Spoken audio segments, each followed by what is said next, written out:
Good morning.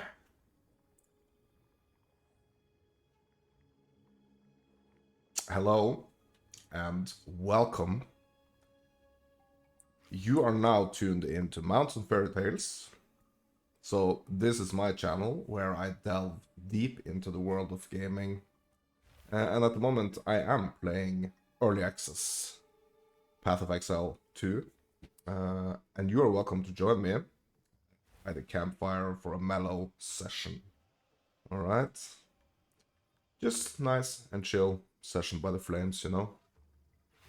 All my VODs will be uploaded to YouTube, so if you're not catching me live, my VODs will be over at YouTube. Same name as this Twitch channel, Mountain Fairy Tales. And now let's just get into it.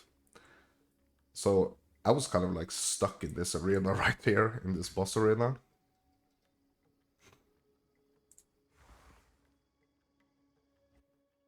So I'm just gonna see if I can kind of like trick myself out of the arena. Because I was stuck. Like hard stuck. Could not leave the arena. And for my regular followers, or my regulars, guys, it's been a while. I've had a ton of business to attend to. So I've not been streaming for a while, but I guess we're back. Yes, I'm starting to kind of like feel this, I wouldn't call it like a burnout, but I'm starting to feel like this, like I've been playing a lot of Path of Exile 2. So I am starting to kind of like think that maybe it's soon gonna be time to play something else. But we'll see. Okay, so it seems like that map is actually lost. So that's too bad. I did get the Delirium. Actually, you know what? Can I actually just put in a new map and do it all over again? And the mechanics are still gonna be there? Is that possible? Can I, like, farm? Like, farm the mechanics?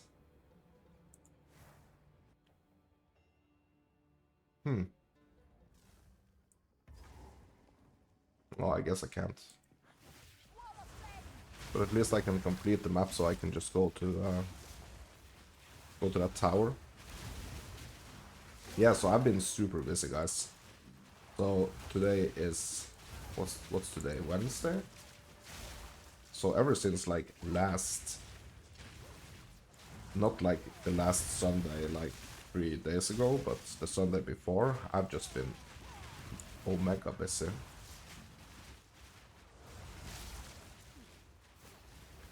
But it's good to it's good to be back.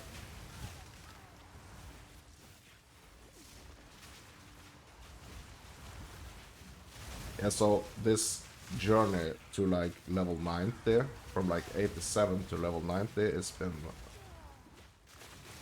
a struggle, guys. And I'm not playing like any like meta build or anything. This is my Stormweaver, fire-based Stormweaver here.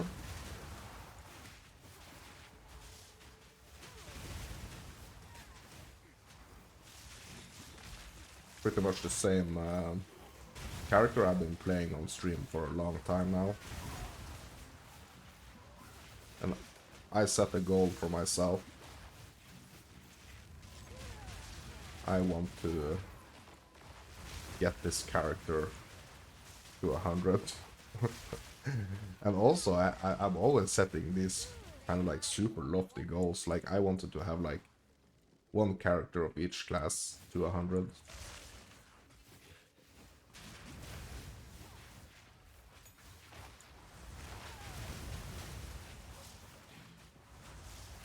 like before the reset or the like the big patch that's coming up, the economy reset. Well, I don't know if that's gonna happen, but we'll see. I might just continue on that mission, like if all these like early access characters or like this the characters I created now before like the economy reset, I can maybe continue that goal of getting like one of each class to 100 in like whatever realm they are moving to when there is like a new league. We'll see, guys.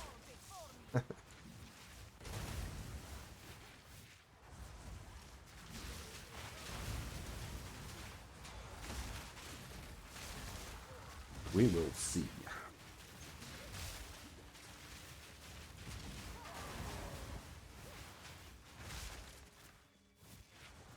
Yes, I've been thinking lately, like, okay, so if I'm gonna be playing something else than Path of Exile, like for in the foreseeable future, what would that be? So I've been thinking about this. I have a library of games that I could play. I'm just not very sure where to start. And also, guys, there is a new POE 1 event on the horizon. So let's go and take a look at those. I'm just gonna finish this map here, and we're gonna go ahead and take a look at some news regarding POE 1 or this new event. Because unfortunately, you know, there was supposed to be like a new league.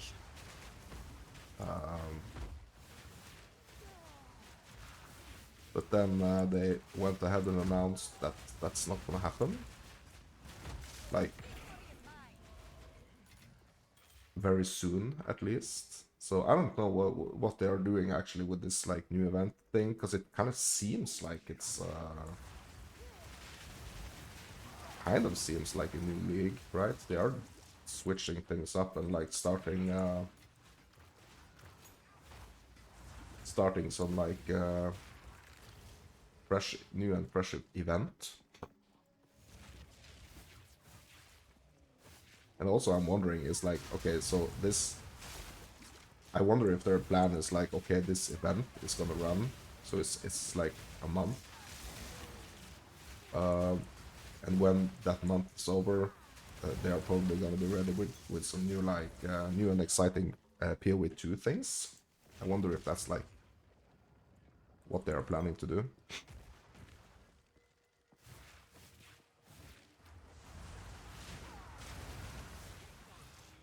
Because I mean, obviously, like from like a company standpoint, you want to keep your players engaged, right?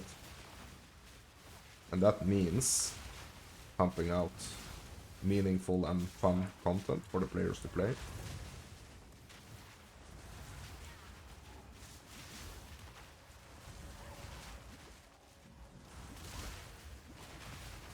And they need to do that on like a steady basis.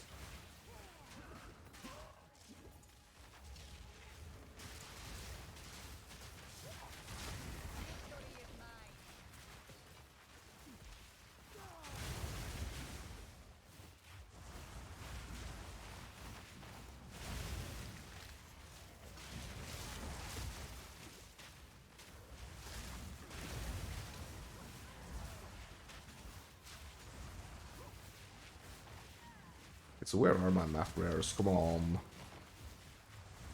Show yourself. Yeah, so I've been thinking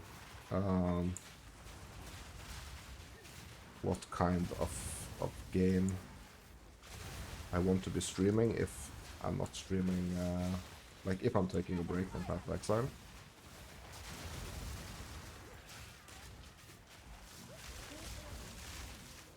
I mean, that probably should be like real soon, right? If I want to play like that Path of Exile 1 new event thing.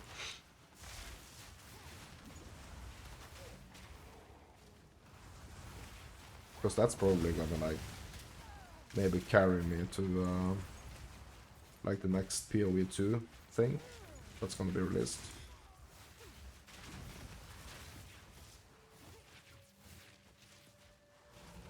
Also, this kind of like a weird thing.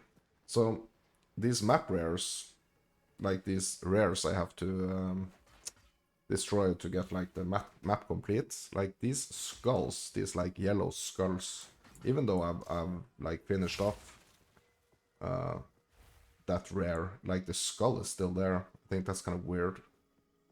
So even on the minimap, it's still there.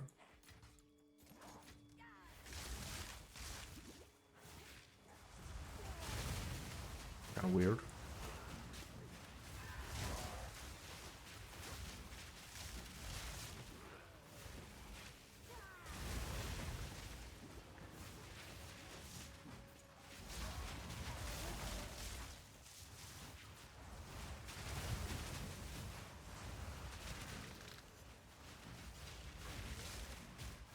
Yes, I've been getting some games lately also. Just like purchasing some games that I've been really wanting to play. But I'm not like sure where to start, and also I've been so addicted to PoE. I've been so addicted to PoE. Oh my god. Like a part of me is like telling me to, yeah, you should also give like V4 Season 7 another chance, but I'm like, bro, I don't think I can get myself to do that, to be honest.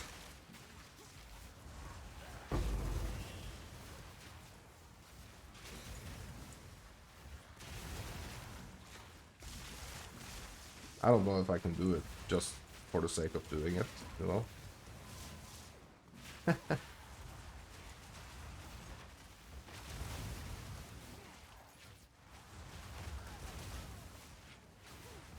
But just like get something like, because now I've been mapping for like hundreds of hours now, and kind of like really feels like it's like, so I'm at the point where I'm like thinking, okay, yeah, I don't want to be like, I don't want to stream as much, because it's like I'm only just sitting here fucking grinding, like insane grinding. So I'm thinking like maybe it's gonna be better to like have a story, you know, to watch, and like something a little more interesting to watch, but also it's gonna make it easier for me, you know, to kind of like engage in the content, because now with like the PoE grinding, it's just like, yeah, okay, put on a playlist and just like a Spotify playlist and just grind, or have like something on my second monitor and just grind, you know.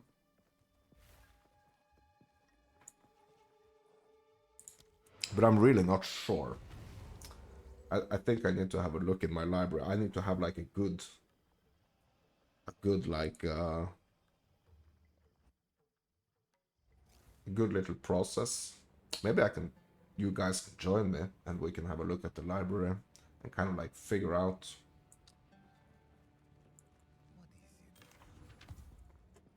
if there is anything else you guys want to see me play.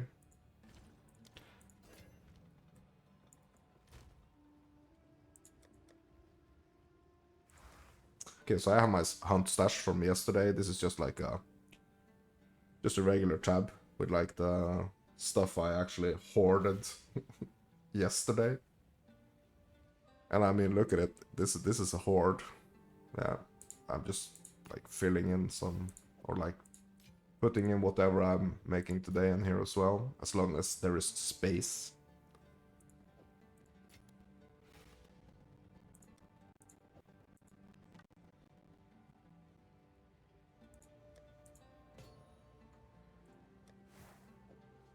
my hunt stash. It's filling up.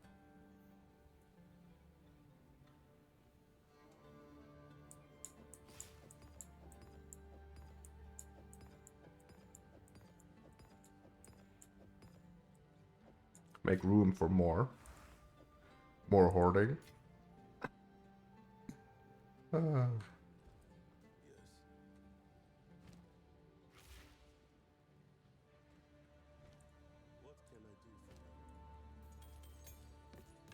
Yeah, I'm like, I have a bunch of stuff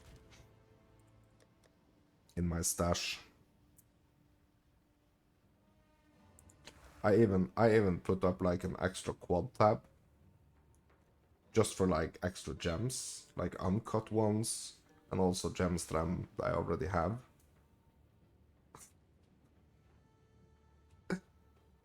I just have so many gems. Yeah, I wish there was some kind of like system for, or like that you could actually reforge. If you have like 3 level 10 uncut skill gems, you can actually like just put them in the reforge bench, and you can make like a level 11 skill gem. But I guess that's asking for too much.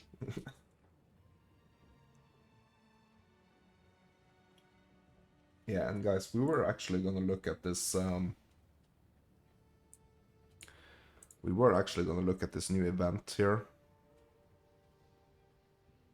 The Legacy of Frisia event. Just gonna pause this for a second so I can think.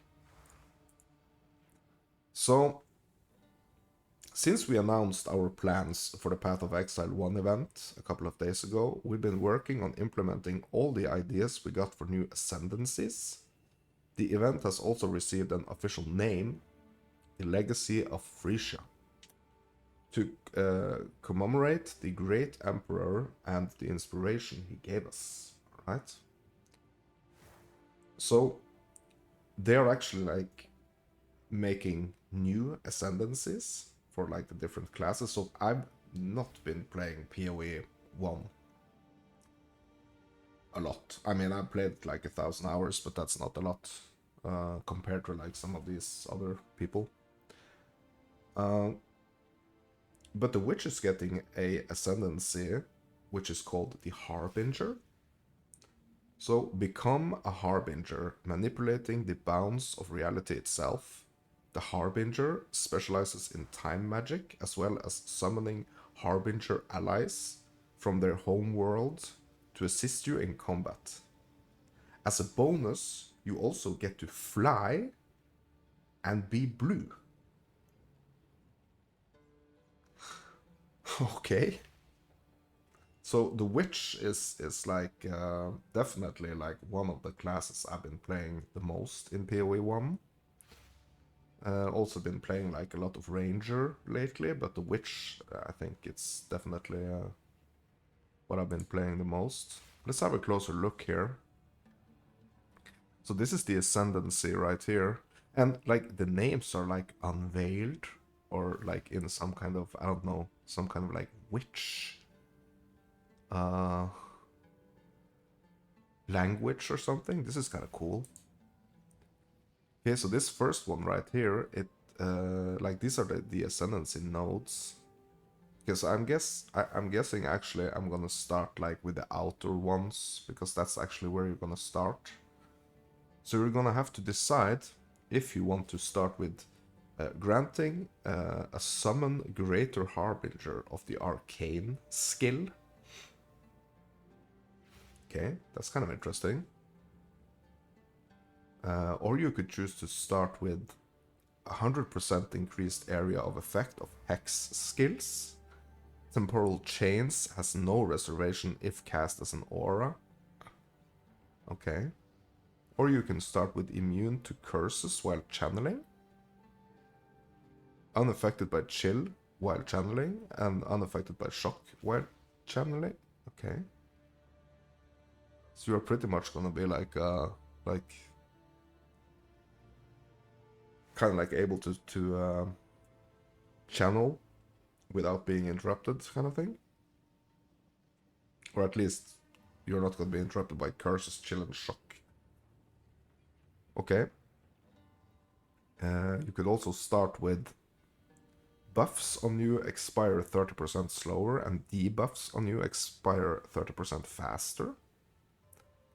Okay, so you're gonna, like, your buffs is gonna last longer, and debuffs applied to me is gonna last, like, shorter. Grants, or you could start with grants summon greater harbinger of focus skill. Or you can start with grants summon greater harbinger of time skill. And these other two that are not like the starter points is that you can get 40% increased cooldown recovery rate. Or you could get, I mean, you probably can get both, right? 30% increased energy shield recovery rate and 30% increased mana recovery rate. Okay. Because that's the harbinger right there. Interesting. And then we have another new ascendancy here for the duelist. This is the gambler. And here you can choose to start with 15%, like the growing accumulator. Yeah, so this is kind of cool because, so as you can see here, like the names of these points actually show in like the English language, not some kind of ancient witch language, but they actually show in like English. That's kind of cool. Like, it's kind of cool that like the witch is different. Okay, so you can start with the point growing accumulator here. 15% chance to deal triple damage. 30% chance to deal double damage. But you also deal flat 25% less damage. Okay. You could start with the risk aversion node here. 50% chance to avoid elemental ailments and 50% chance to avoid being stunned. Okay. Or you can start with the risky exploit. Minus 25% to all elemental resistances. 50% chance for elemental resistances to count as being 90% against enemy hits. What? That's kind of cool. Or you can start with reversed odds. Hits have 50% chance to treat enemy monster elemental resistance values as inverted. Okay. Overly confident. Damage of enemies hitting you is unlucky while you are on low life. Okay, so that means when I'm on low life, my enemies are gonna have like this unlucky debuff, I guess. Okay, so and also you have something called heads. Chance to block spell damage is lucky. Chance to block attack damage is unlucky. And you have the tails, so it's heads and tails, right? Tails, chance to block spell damage is unlucky, and chance to block attack damage is lucky. Okay, so it's just the other way around. Okay. And you have Spectacular Parlay. Your critical strike chance is lucky, and damage with hits is unlucky. So the lucky and unlucky mechanic, I'm not 100% sure how that works, actually, to be honest. But I guess, like, lucky means that there is a greater chance. So in this particular case, it's like your critical strike chance is lucky. That means it's an increased chance, right? That you get a hit crit strike, I guess. And it's also like a decreased chance to do like damage with hits, kind of thing, I guess. Okay, so that's pretty much it for the Gambler, the new like Duelist Ascendancy. Okay. Oh, and one more thing. What's this?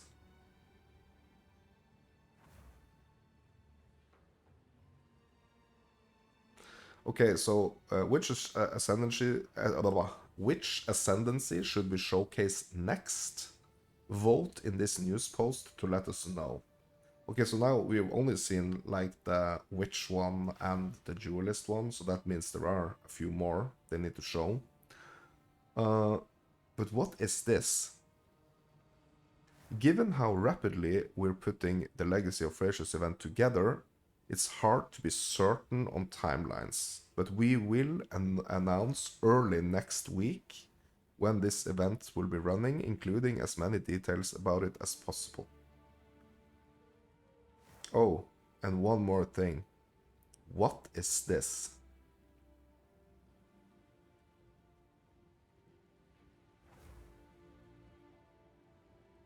Yeah, what is this? I haven't seen this before. Oh my god, is it like so you have the new Trials of Sakumas, right? Where you can put these relics in? Is that some kind of system that's gonna become like gonna come to maps? What is this? Like this right here. Hmm.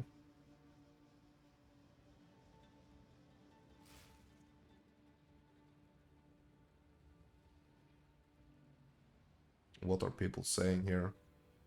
Bring Chris back?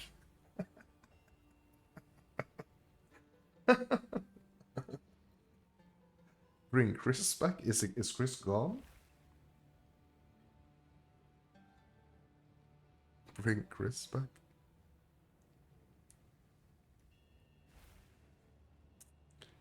Yeah, okay, anyway. Yeah, so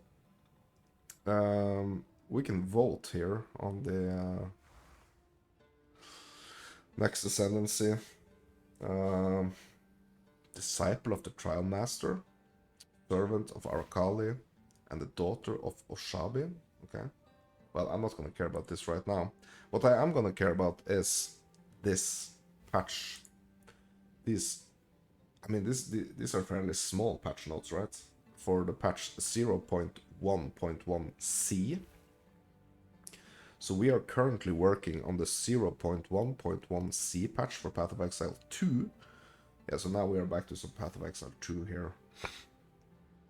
That will include some bug fixes and minor new features. We plan to deploy this patch by the end of this week. Okay, so by the end of this week. So right now, here at my place, it's Wednesday. So that means I would say I guess probably Friday, right? Right? Probably Friday, right? Because of the weekend and people being off work and everything, right? Maybe, I don't know. Full details will be included in the patch notes, but in the meantime, here is some of the changes you can expect to be in it. Okay, so this is just like a preview of the patch, I guess. Okay, so new features added up to 5 respawn attempts for the Twisted Domain areas based on the area difficulty. Added up to 5 respawn attempts for the Olroth Original Default boss fight based on the fight difficulty. Added up to 5 respawn attempts for the Crux of Nothingness area based on the area difficulty. Added minimap icons for strong boxes. Okay. Minimap icons for League mechanics now remain visible regardless of how far you travel away from them, making it easier to return to them later. Oh, hallelujah. Oh my god. Oh yes. I mean, yeah, that was needed. Added more checkpoints to several map areas and improved the placement of some checkpoints. Yeah, I mean some of the checkpoints were like in the middle of like a little forest area, which you could not access. I mean, that's not the best positioning. Minions can now briefly squeeze through smaller gaps if they've failed to move for a short period. Okay. So they are just like turning into like a mist that can just like traverse, I guess, at like small gaps. Bug fixes. Potential fix for the crash affecting Windows 24 H2 players, okay? Fix the bug that would prevent kills with damage over time being assigned correctly to players. Most notably, any death to poison or bleeding while the monster still had energy shield at the end of death, okay. Fix the bug where parts of the atlas could fail to render if they were far away from your most recent map. Okay, added the reset or the backslash, forward slash reset atlas chat command, which can only be used to reset your atlas when it's in a bricked state. That means no available maps. But is that ever gonna be the case? That you have no available maps? I mean, you could just buy them. Like, you could either trade for them, or you could, like, buy, what's the guy called? Doriani? You could just buy them from, like, your hideout. The hideout vendor. Fixed several client and instance crashes. Okay, so that's the bug fixes. Gamepad.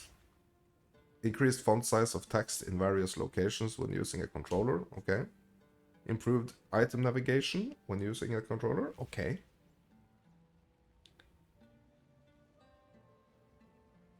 Item navigation when using a controller. I want to try that. Okay. Exit to login screen. So I'm just gonna hook up my controller. I want to have a look at this.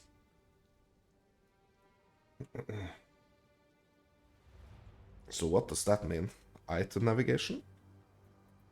I mean, I know what item navigation means, but let's have a look at what the improvements are.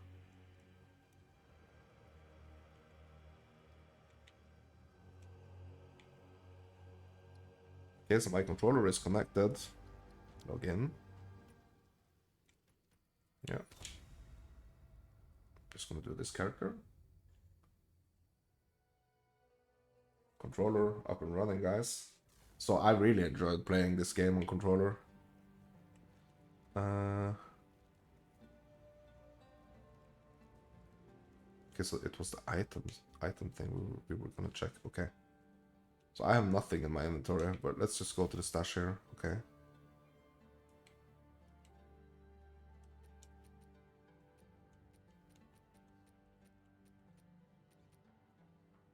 Okay, so I'm not like sure what actually like. I mean, it feels like there is some improvements. I'm just gonna pick up this map here.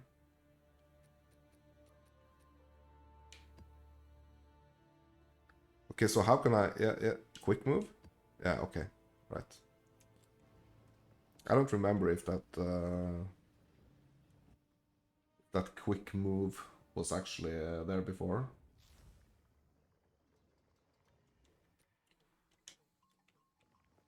So let's just try this, guys.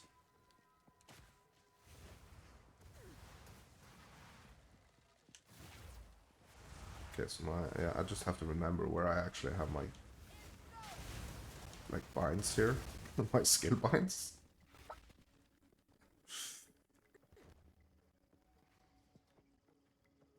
Yeah, so I remember I used to play like in the beginning, like straight after launch, and actually, guys, I probably have to maybe I have to save this for tomorrow, but you know, tomorrow is exactly 2 months since the launch.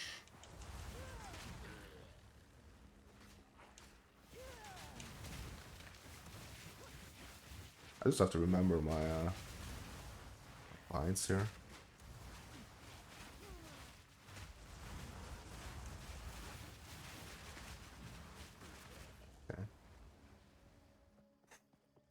So different playing on the controller, actually. Yes, I used to play a lot on the controller in the beginning, and it felt like it was almost like easier or something. I don't think it is, but it like felt like smoother, you know?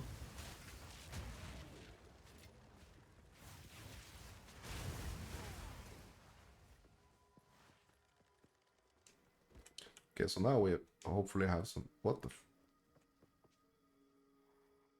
Okay, so the UI when I'm playing on a controller is like... I don't know. Like, my life and energy shield and my mana here, are they bigger? And also here I can see the charges on my charm. But, like, are these bigger on a controller? Kind of like feels like they're like a little bigger.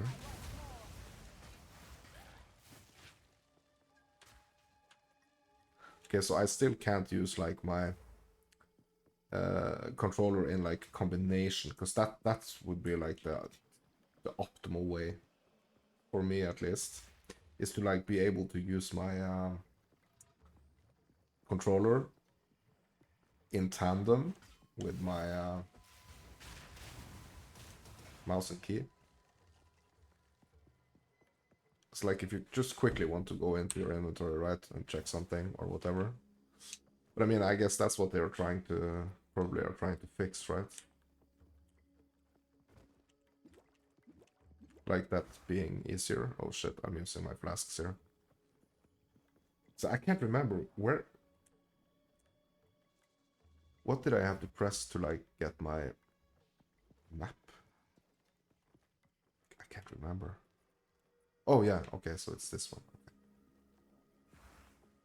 Okay, so this map is complete. So I just want to like pick up some more items here.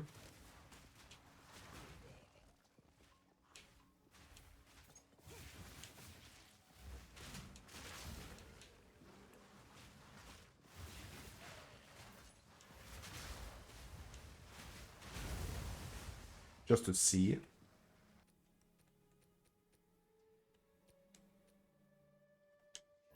Okay, I don't have any scrolls of wisdoms.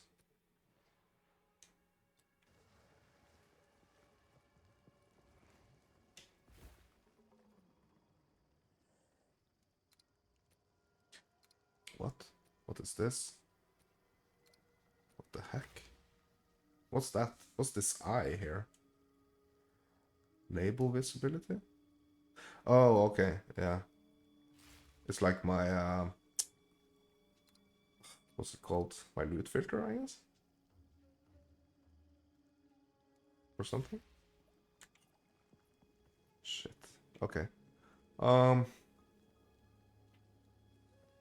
so my portal, where is my... maybe I didn't bind like a... Yeah, just... Yeah, but I don't want this to be staying. Okay. I guess I did not bind like my port to town here.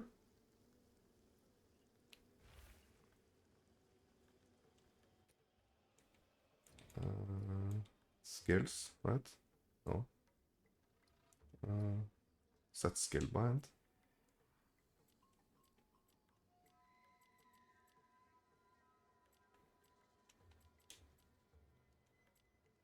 Change skill. What's this? Contextual. What?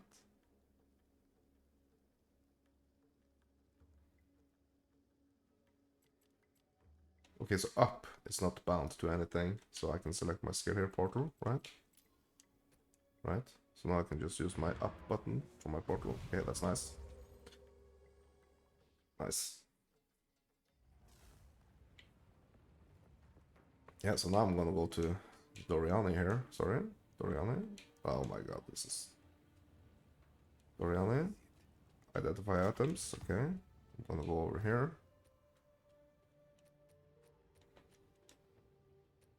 Okay. I'm gonna salvage these. Okay. I'm gonna sell this. Yeah, so it's still like, it's more clunky, to be honest. like playing on the controller. Like now that I'm so used to, you know, um, now that I'm so used to like playing with mouse and key. So yeah, I don't know if that was like the biggest change, like the item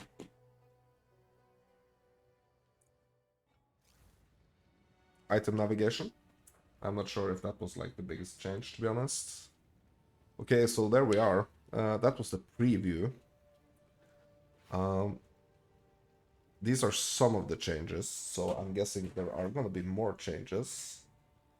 And by the end of this week, they're gonna be rolling them out.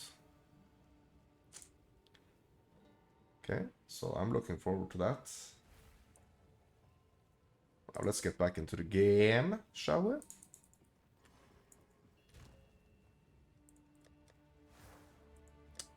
I need to clear out my hunt stash soon. It's just piling up here. That's good. I like to see this. I like to see my currency. So this was like pretty much only last night's or yesterday's efforts. I got some nice essences here. And some pretty nice currency, but that's like a lot of these like exalteds came from they came from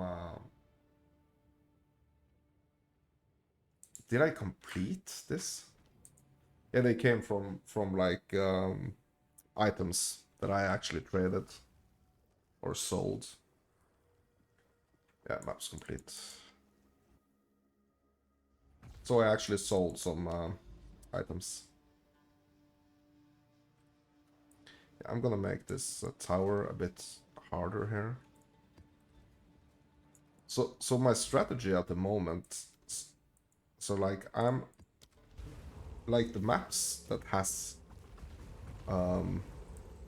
league mechanics, I'm doing them on like super like tier 1 just to be able to do like the mechanics, the league mechanics.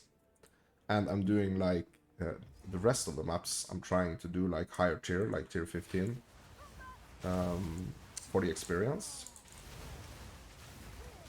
So that way I'm kind of like just moving through the like traversing through the map in like at least for me now the most effective way. So I could be doing oops. I could be doing excuse me. I could be doing all just only like tier 15s. But the thing is that the tier 15 maps, they're taking me a little longer to complete. So I don't want to be doing like only tier 15s because that's just too slow.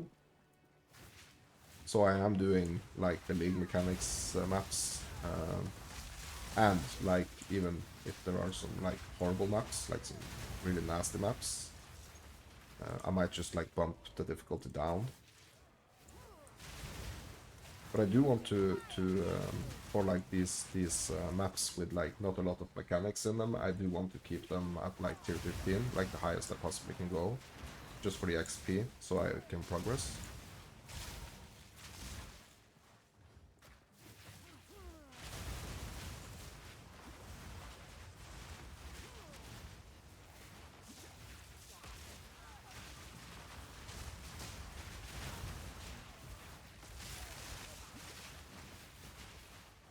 Yeah, so that's pretty much what I'm doing at the moment, or that's what I've been doing for the last 100 hours. Yeah, it's kind of a drag, these like higher levels here.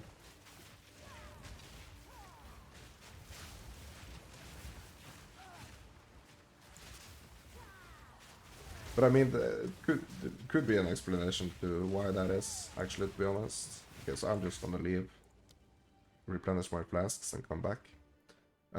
There could be like a reason for it. I might be like underpowered,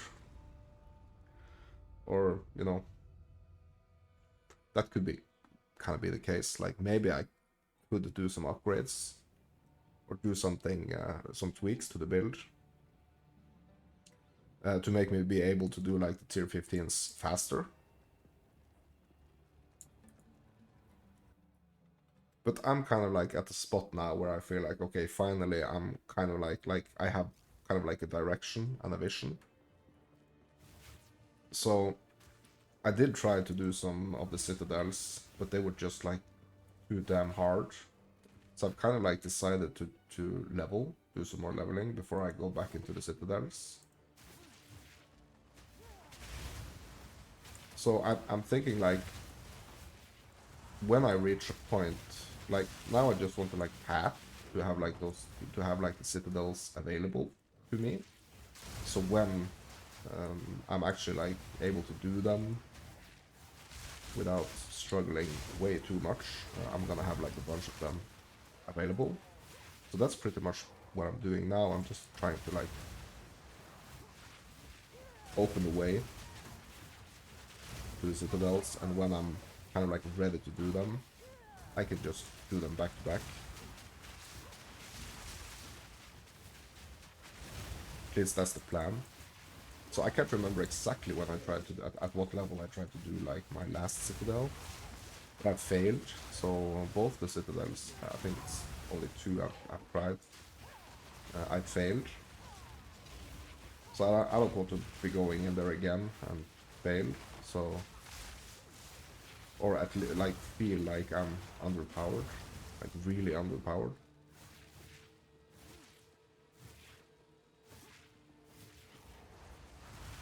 So that's kind of like why I'm leveling.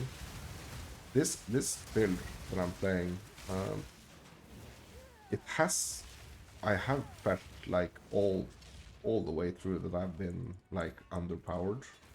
That I've there has been like a need for me to be like 10 levels higher than a lot of the content to be able to do it. Like 10 levels higher than the zone. I guess that's kind of like a balancing thing.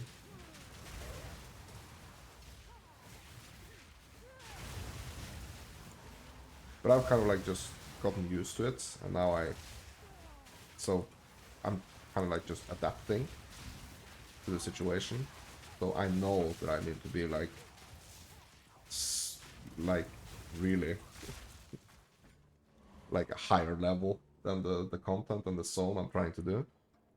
That's fine. That's just how I have to play this build. So.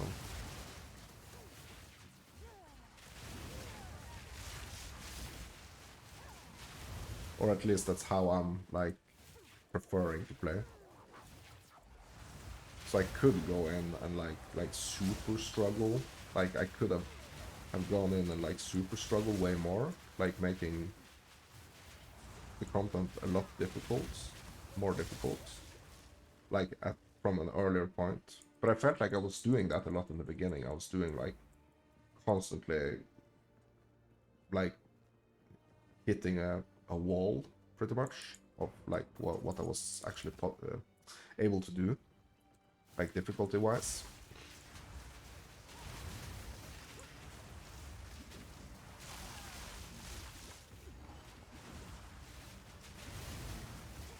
So now I've kind of like um, found a way to balance things, like for me. So, and what I mean by that is that's why I'm doing like the maps that has like league mechanics, that has like breaches, that has delirium encounters, expedition encounters. I'm actually doing those on lower tier maps. Like I'm putting lower tier maps into those, or lower tier waystones into those maps. I could probably be getting like a lot more out of certain league mechanics. But to be kind of sure that I'm able to do them, I'm doing them on like super low tiers. Could probably try to push it up a little, but yeah. Like the XP punishment is just too great, you know. So I'm not sure how many of these like tier 15 maps I have to clear now to level, but if I go lower tiers, I mean my XP is not even gonna. It's gonna take me hours just to move like 1% from the XP bar. So on tier 15s, it's still like, at least it's still moving. It's still increasing, you know, my XP bar.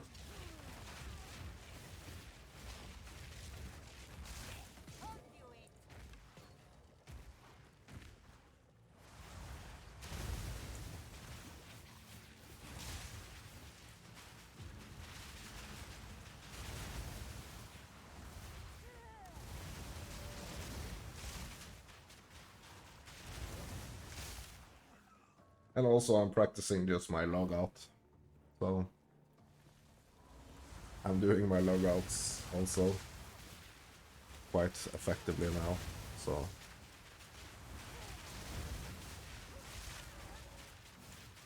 I have not been like, it's been a long time since I've like been like super hard stuck.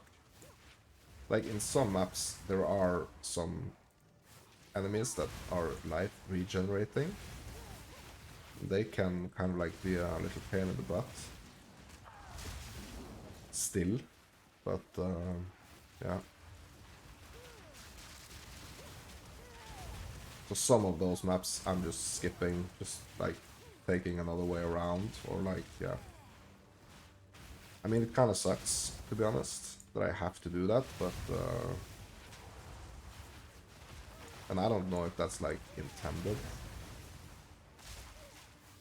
or if it's just, I just need to put like a little more, like spec a little more into my damage. But it's kind of like, I really don't feel like that's a balance, right, between your defenses and your offenses. So obviously, yes, I'm at the point where I feel like, okay, I could go a little more damage, but I'm not sure.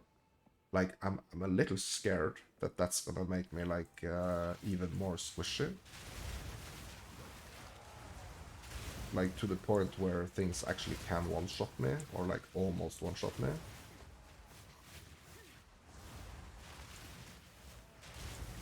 And that's like not the situation I want, you know?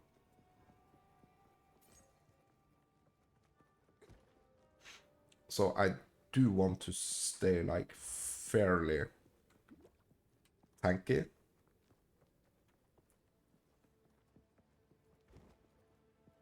Like at the point where I don't like, so if I make a mistake and I get hit,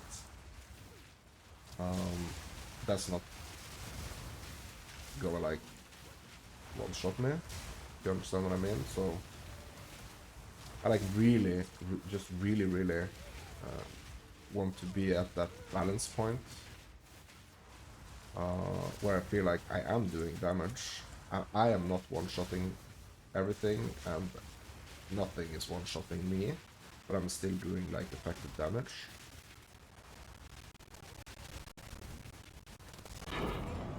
And that's kind of where I'm at right now. Like I could maybe lean a little more into like a little more damage, probably.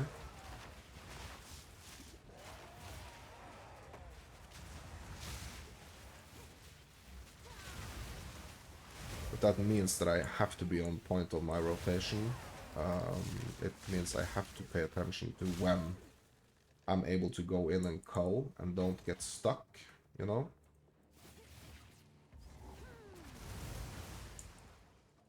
Okay, so that's it.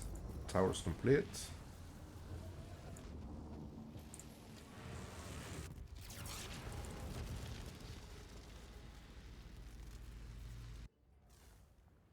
So, yeah, I'm just trying to, like, navigate my way to the citadels now. At the same time, I'm doing, like, lower tier maps.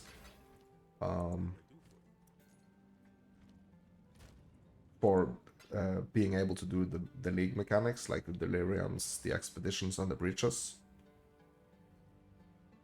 I mean, strong boxes I'm doing, and yeah, pretty much at any tier.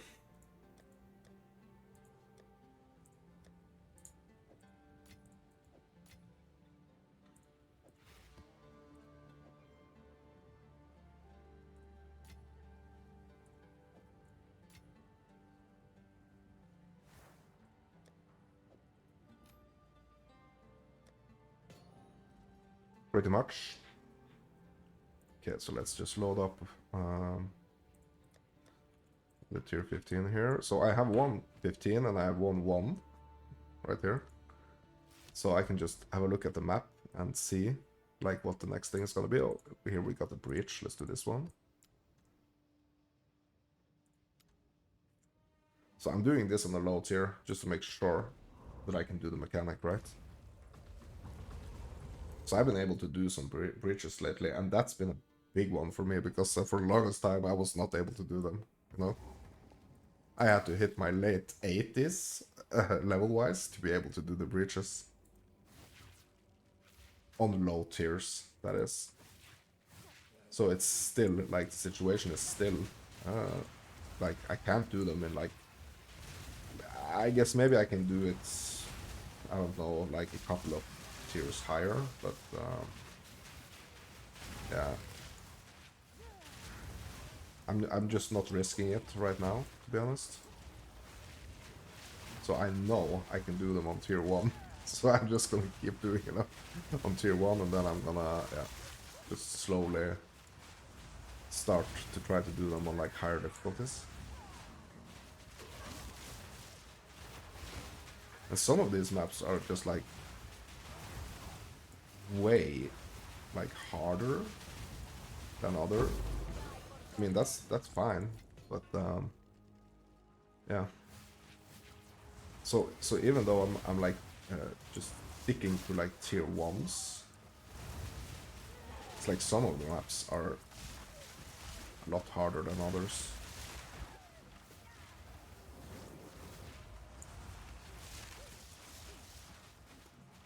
So it's just one more thing that, you know, you have to be aware of.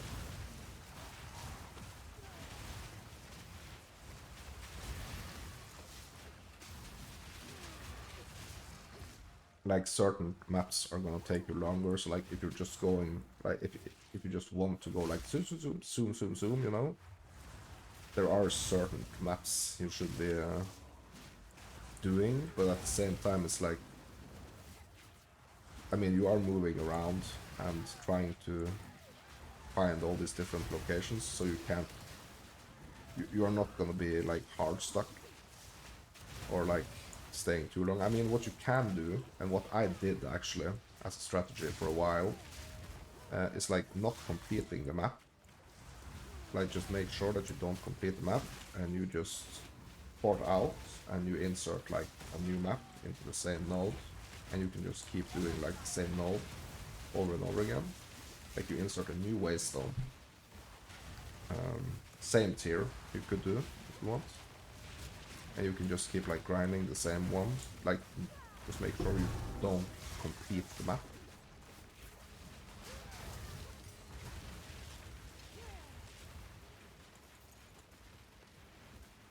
So that's one way of like, so if you really like a map, for example, like I think, what's the one I did, was it the Savannah? I did like the Savannah for like the longest time, just with the strategy I just said. Like I was just going in and out. I was not completing it. I was nearly completing it, and then I just ported out, inserted a new map, and did it again. I mean, you're not progressing. You're not progressing like towards points in your map when you do that, but like if you're moving in a certain direction, like towards a citadel or towards a tower, or like in a direction, I mean that's not what you want to be doing. But if it's like only XP, like if you are encountering a map that you really enjoy and that's like super easy for you to do, at like a certain level where you can gain some good XP, you can just like keep doing it over and over again. And that's kind of like the same situation in the campaign as well, I've figured out.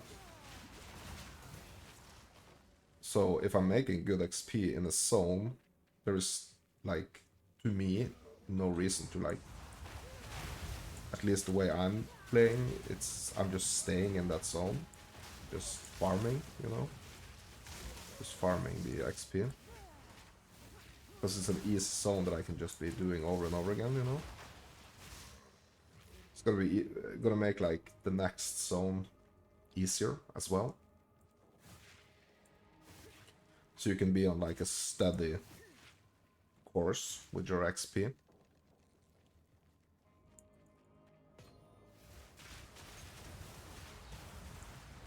So I'm pretty much only doing this low tier, like I'm doing this map on low tier just to be able to do the breach. So I'm not gaining a lot of XP. I could be gaining some good other stuff because I'm able to kind of like clear it pretty fast. So I could potentially be getting some good currency and stuff, but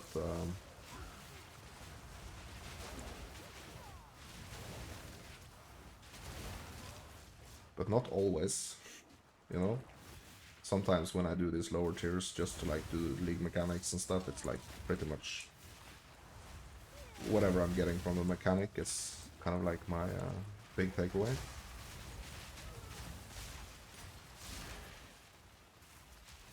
And I do want to do some experimenting also, or do some learning on like the things I'm actually getting from the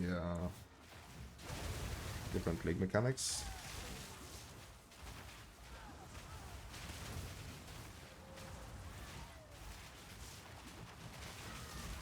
I've just been too like addicted to just like running around destroying things, you know.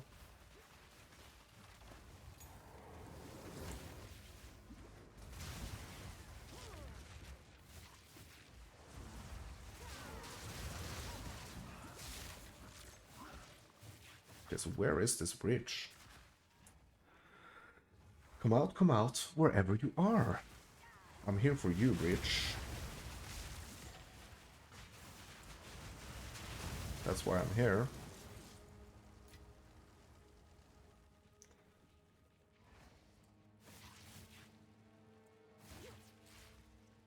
So when I'm looking for these breaches, I'm also looking for like this pink smoke thing.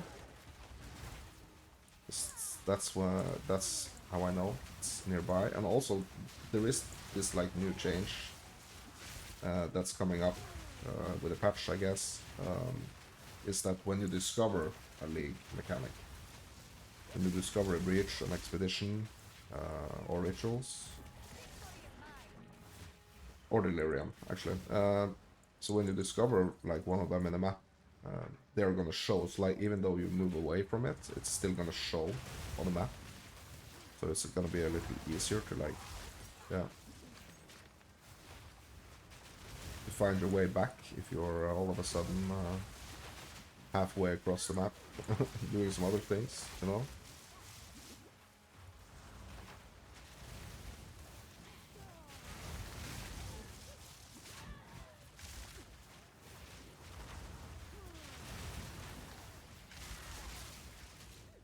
So that's good. But that's not implemented yet. I think that's gonna be coming with a patch. But that's a really good one. That's a really good change. I really like that.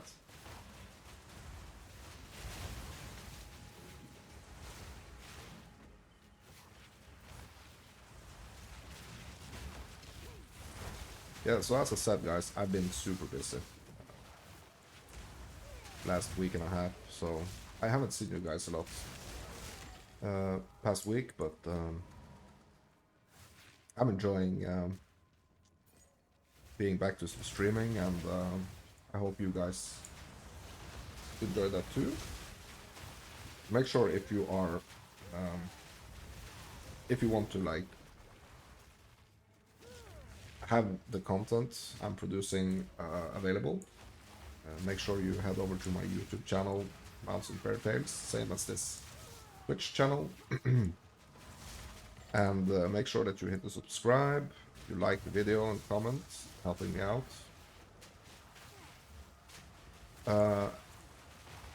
So I will be uploading like these streams. The VODs will be available. You can watch the reruns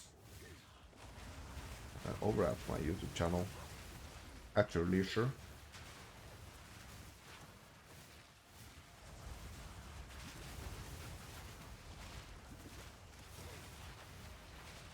I think oh yeah, the bridge is over there.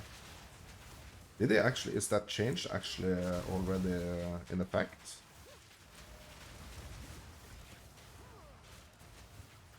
Because I can see the breach now. It's like, okay, I'm just gonna grab this.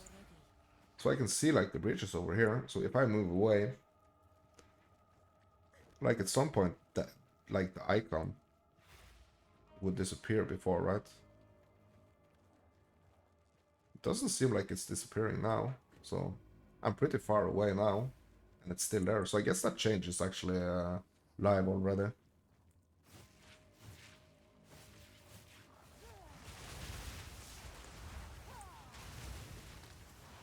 Yeah, that's a good change.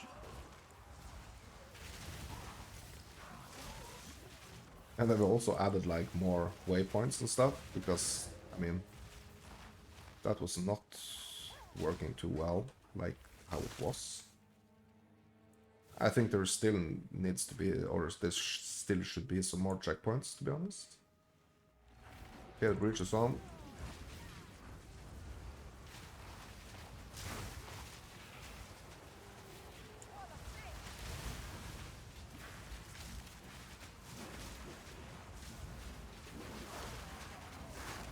Ooh, alright. Yeah, bridge still is a little bit scary, you know? But I do feel like I'm a lot more in control of it than I used to be. So, yeah. A lot more control, at least. Okay, so did I get anything? Or was this one of like the breaches where I don't get anything?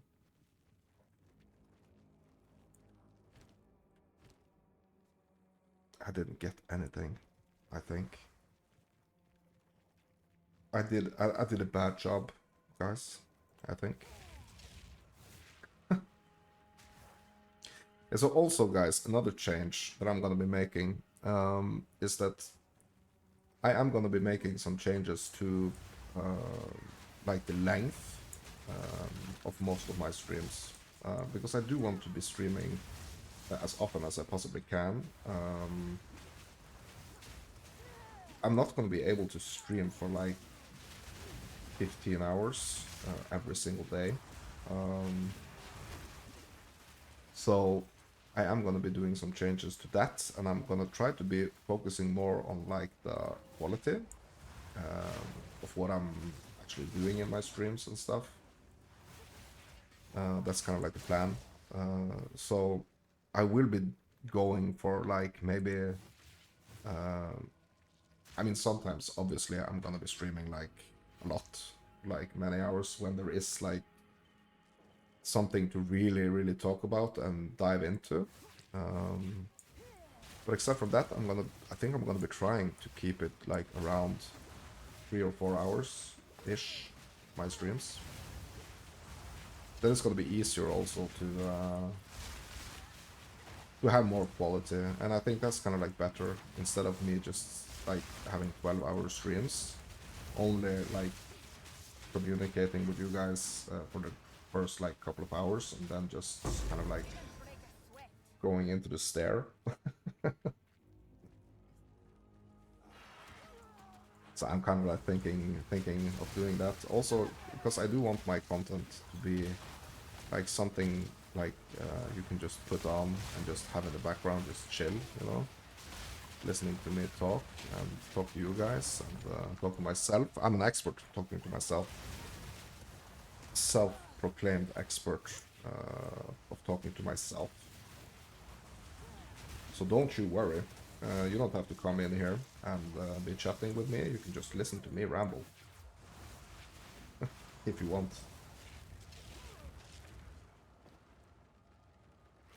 Okay, so this map is complete, right? Did not get what I wanted out of that breach, to be honest. So that happens sometimes, and I guess it's because I'm like not destroying enough monsters while the breach is active. I guess that's probably why. Yeah. Which I think is like, yeah. I think the breach probably should be like dropping more. I guess maybe it's because also I'm doing it on such a low tier, but like to be sure that I'm able to do it, I'm doing it on low tiers. I'm not going to be doing it on like higher tiers. Because I don't want to be wasting my hard-earned XP. Okay, so I'm at 23% now. Yeah, I did a stupid mistake. I was at like 26%, I think, last night, and I did like I think I got like super tired or something. I did a mistake, and I was like, I lost 10%, and now I have to like grind it back up, slow and steady. And that's just what I'm gonna be doing, you know. I'm not gonna be taking any big risks just because the punishment is too great. So that's actually something you do have to take into consideration, to be honest. Like, when you choose like the difficulty that you do things on, because it can potentially be really punishing, XP wise.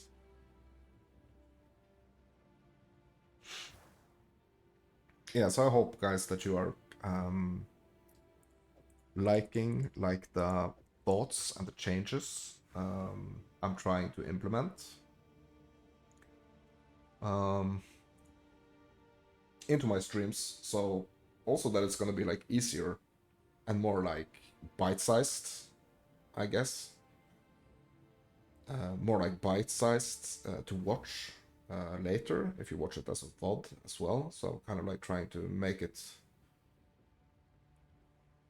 hopefully like entertaining to watch live, but at the same time it can be also entertaining to like watch in retrospective.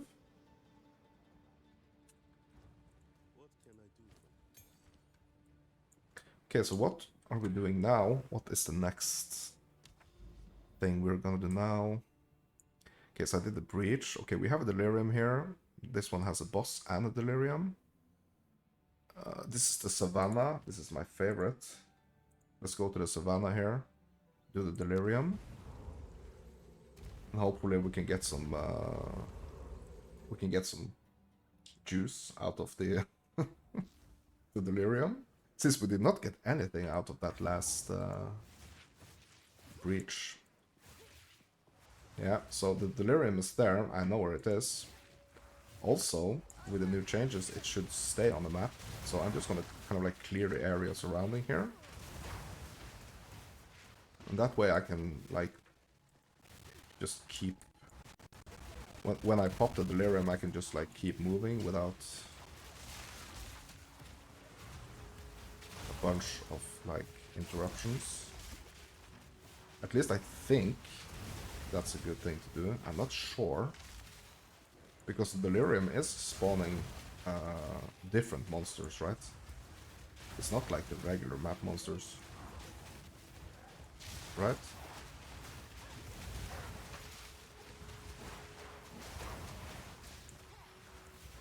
So I'm kind of like getting the double amount of mobs.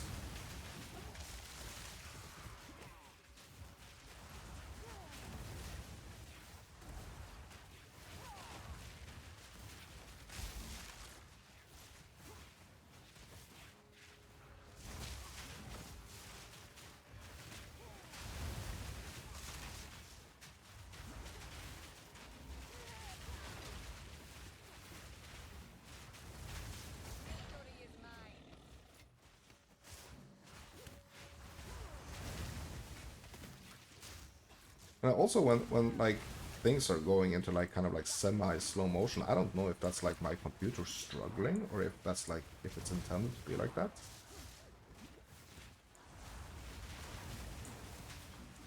I mean, either way, it's kind of like helping me. But I'm not sure if it's like my CPU breaking down or if it's actually intended for it to be like that, so it's a little more manageable, like when you're in the thick of it. Okay, so now we can go and pop that delirium, because we cleared like this area surrounding it.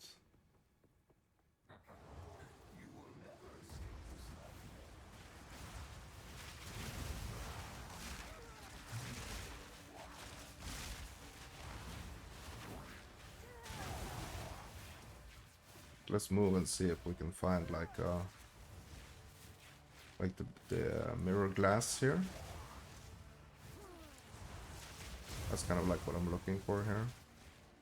So I do want to like stretch out the amount of time I'm in, like I have this delirium activated to get the most out of it. Oh, there we go.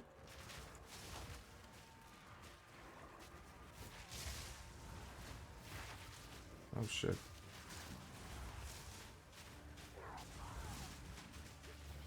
Oh, this is getting a little dangerous. Okay, I'm fine.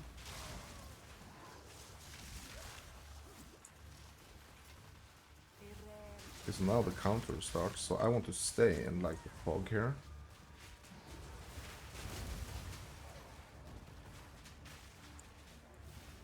Okay, I'm out of the fog. Let's get back into the fog. Uh-oh. Uh-oh, uh-oh, uh-oh, uh-oh, uh-oh, uh-oh, oh no, oh no, no, no, no, okay. Ooh. Ooh. Man, this is just too much. This is just too much.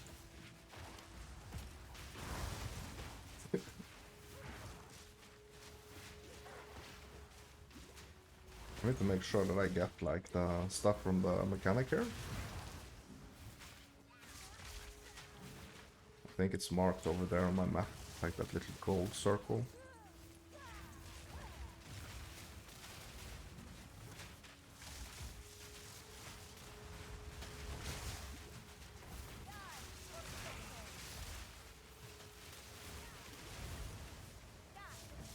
Yeah, I'm just gonna head over there to make sure that I don't lose it. It's just that there is a million mobs in my way here. Holy smokes.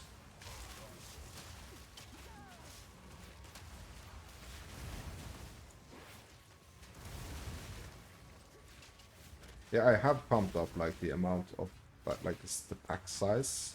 So like a lot of my Atlas points is into pack size. In some situations that just gets wild, you know, because there are so many monsters.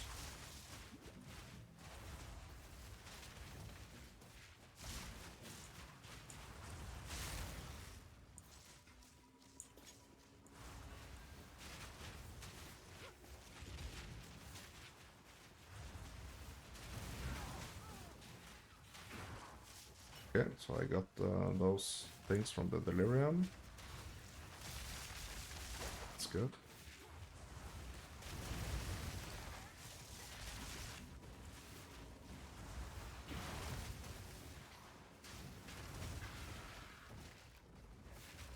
And hopefully, like, since there were so many mobs here, I'm getting like some XP from this. Or maybe I'm just still at like 25%. 23, sorry.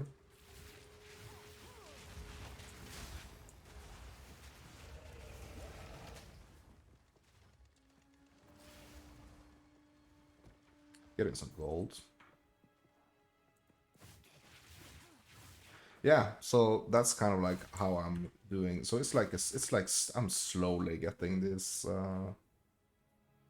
mechanic like modifiers and stuff.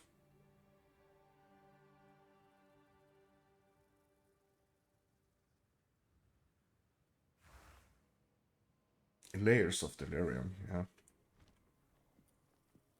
Yes, that's something I'm gonna have to be looking into more also, because I have not like been using what I'm getting that much from like the league mechanics. That's also like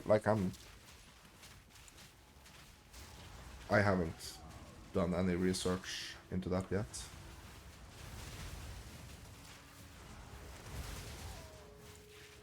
But there are stuff I can do with those materials I'm getting there, so I probably do want to like fairly soon have a look into that, if it's gonna like help me or improve things. I do want to get that into my arsenal, you know.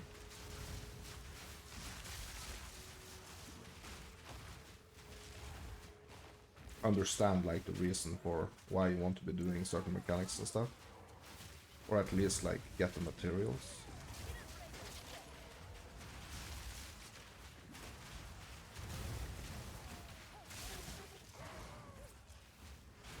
So the whole breach situation, I think like maybe I'm gonna have to try to trade for some of the materials there.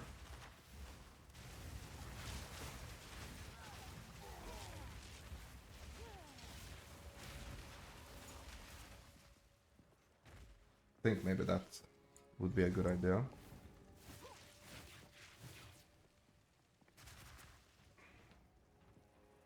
Yeah, and also I am thinking about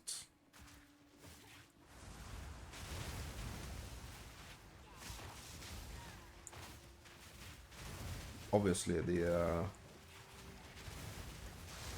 new event, POE 1 event,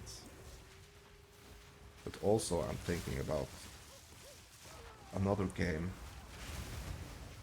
that I could be playing just to switch it up, because like hundreds and hundreds and hundreds of hours of the same thing, I mean, you will get to a point where you do want like something different.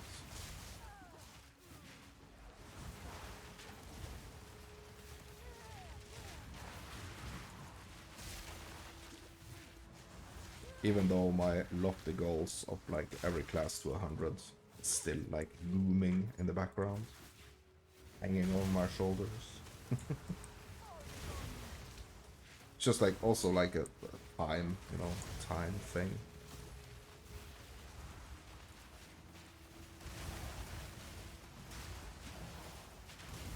Like I have to choose, you know.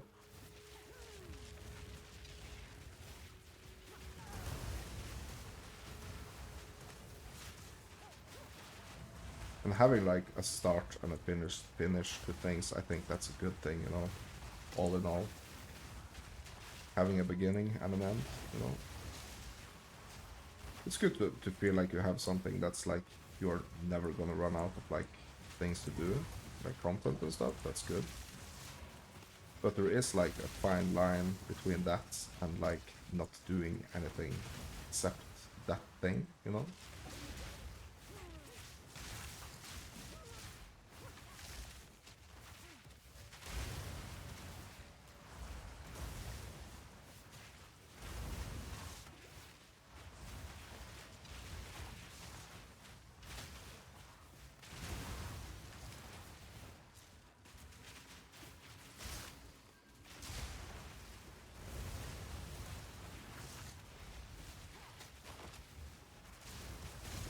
Alright.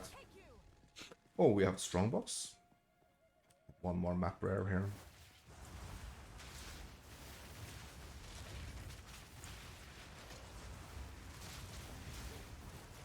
Oh, there is more map rares? Oh, yeah, there is. What? Delirium is still showing, like, why is the arrow still pointing to the Delirium?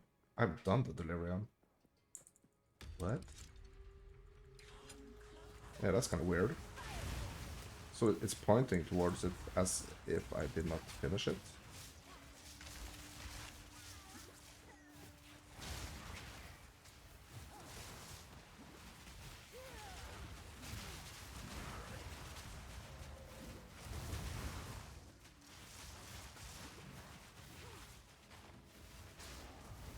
strong boxes are kind of... I mean, sometimes they drop some good stuff, and most of the time they don't.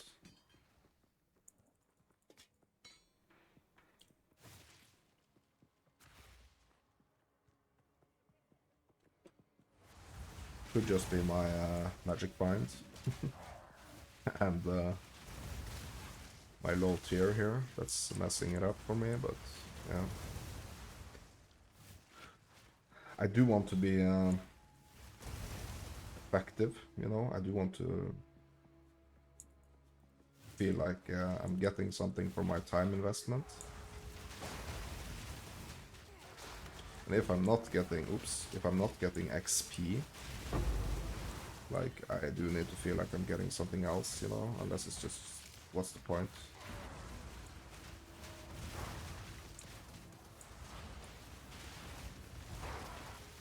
I have this game, guys, that I've been thinking a lot about lately, like since I got it. I actually started playing this other game that's also like still in early access. It's No Rest for the Wicked. And I discovered Ori. Like, it's the same studio as the Moon Studios that made or that are working on No Rest for the Wicked. They have made this game called Ori, and it's this like platformer. And I think that would be like the perfect game to, like, if I want to do something else, like for a while. Like, I do want to stream it. Don't get me wrong, guys. I do want to stream it, but it's like when I need a little break from these ARPGs, those platformers can be like really fun. Like Rayman, to be honest, Rayman Legends. It's one of the greatest game ever.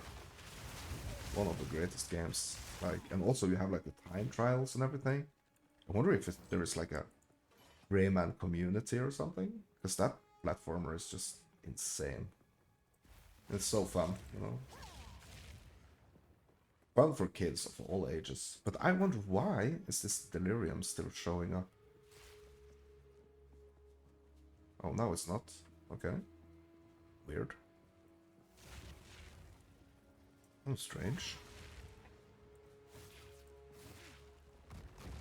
Yeah, so I'm thinking about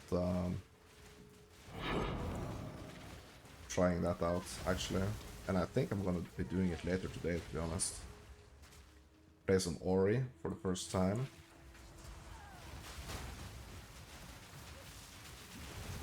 Just dropping in here, guys, with a quick update on what's to expect on the Path of Exile scene. Obviously, Path of Exile 2 and, I mean, Path of Exile 1 as well. It's gonna be like a never-ending story.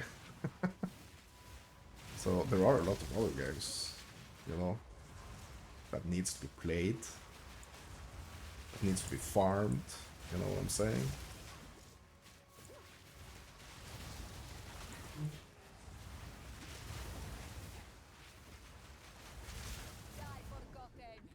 Okay, map complete. Let's get the heck out of here.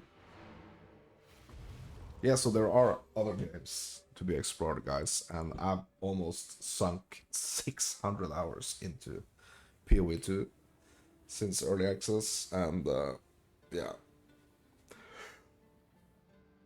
We got to switch it up, you know?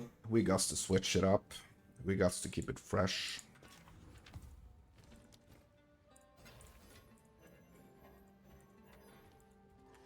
And hopefully you will join me later for some Ori. Exploring some Ori for the first time. That's gonna be great. I think I have both versions, actually, to be honest. Let me have a look here. Ori, where's the Ori one? Let's search. Yeah, so I have the Blind Forest, and I have the Will of the Wisps. So that's 2 games, actually, that needs to be explored.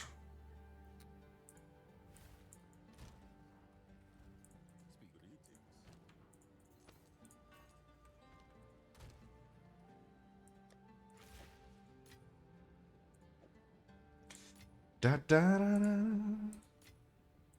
Yeah, so I will be doing that later today, guys. I'm excited. I hope you are as well. I'm excited. Okay. So I need to be taking like do like a little cleanup here. Maybe I should do that now, to be honest. Just clean up a little bit here and like have a look at what I've actually been able to hoard for the last couple of days. Because that's what it is, guys. It is hoarding. It's hoarding. It's like high level hoarding. And yeah, there's nothing more to say. I mean, look at all these trials. Look, look, look. So when am I gonna do all these trials, right?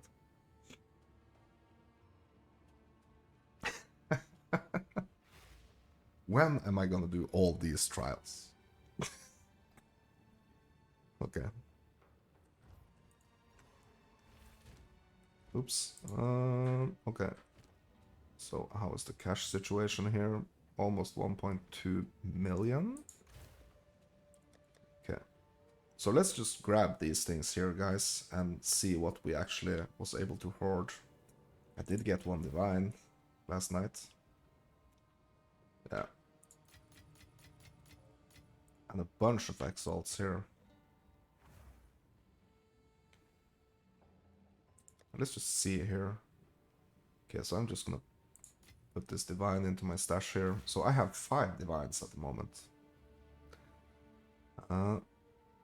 So what I'm kind of doing is that when I get enough exalts, I'm kind of like just converting them into divines. Okay, so I have 254. That's probably just around the value of 1 divine-ish. I think. Let's check the currency exchange here. Okay, I have divine. I want exalts. Yeah, so at the moment it's 284, the ratio. Okay.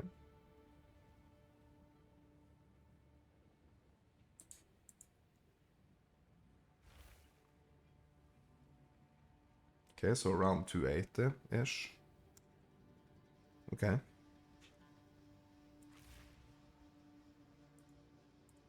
What? Hold on.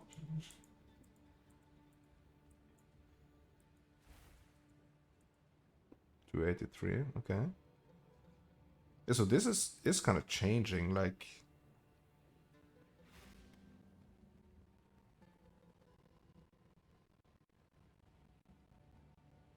Yeah, the ratio, so I could be like just staying in here, just like watching the ratio, and kind of like buying at the correct time, you know?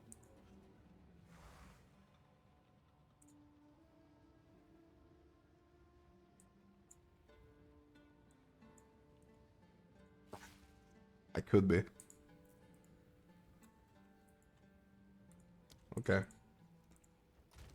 Let's have a look at the rest of our hunt stash here. Okay, so we have all these essences here. Yeah, so this was a good one. I do want to dive a bit more into the essences also, because I have a bunch of them already. Even one greater essence. That's cool. Guess what more did we get here? Can't stash. And so we have these distilled deliriums here. Distilled emotions. So I do want to try this on like on maps.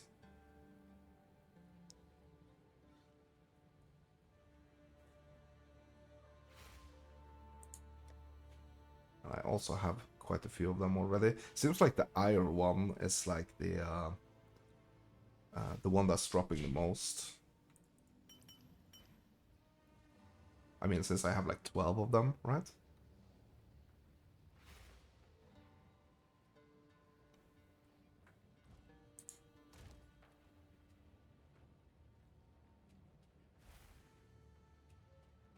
So there are room here for like putting, for example, no, you can't do that. Okay, so what's this for? I don't understand.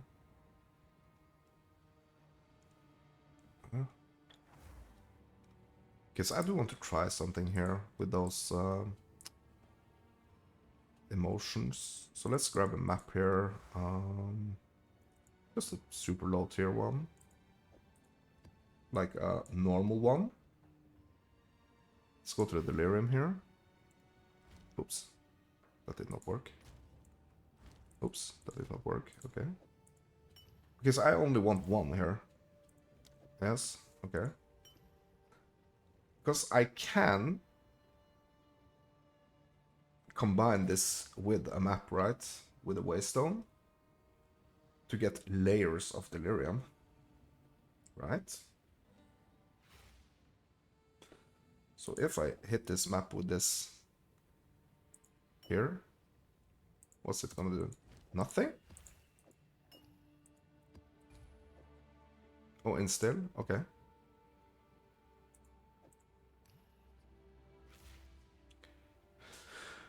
Okay, so that's how I need to do it. I actually need to... Okay, let's go back out here. Okay, close this.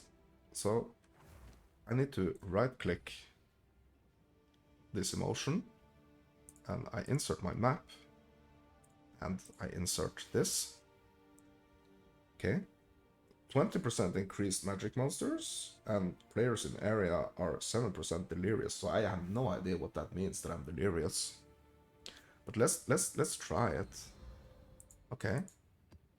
So now it's map changed. Okay. Let's go and try to do one of these. Okay. Yeah, let's just do the savannah here.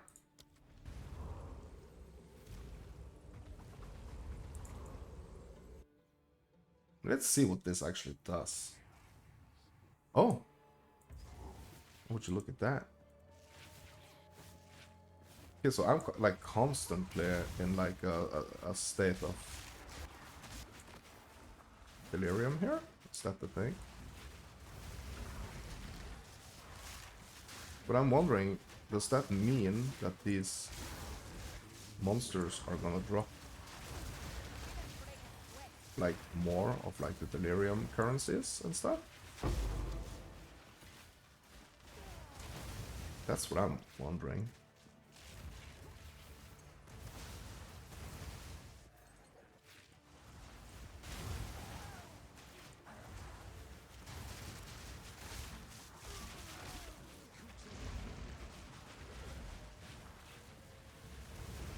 Okay, so I did drop a tablet there. I don't know what sorts of modifiers that's gonna be. Hopefully it's like a delirium mod.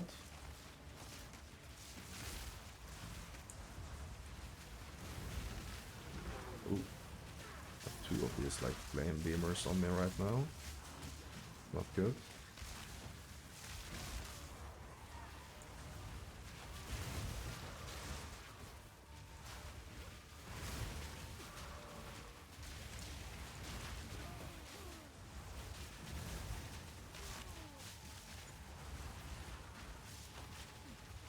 Okay, so currently I've only dropped like a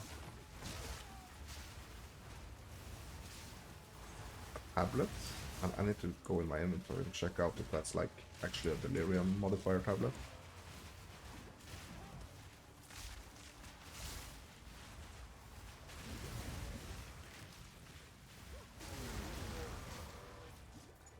It's just so many monsters here. 45% increased magic monsters.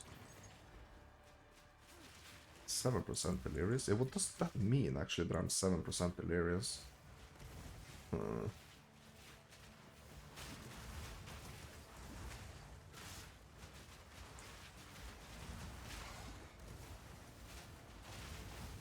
so I could be like farming this and like farming these emotions and so that I can do like strictly like delirium runs and stuff.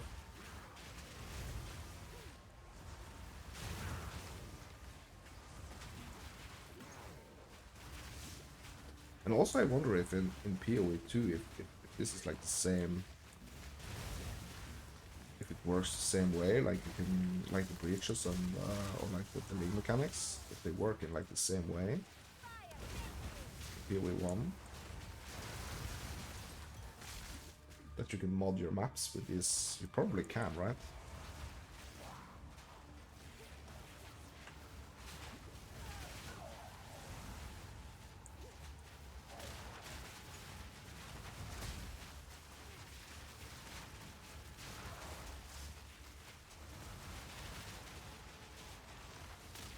Oh, it's a tough one.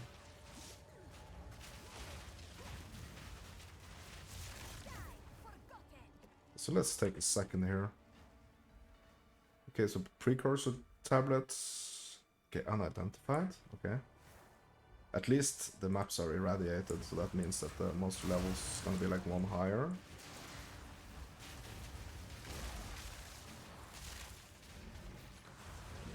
But I'm interested in, like, I really want to see if what the other modifiers are.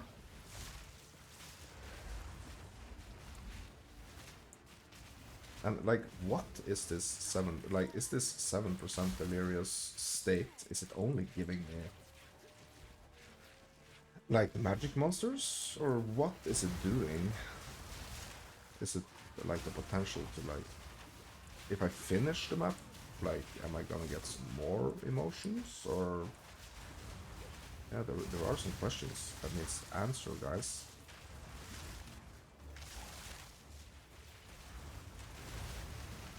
So I'm just gonna try to like go clear and see what happens.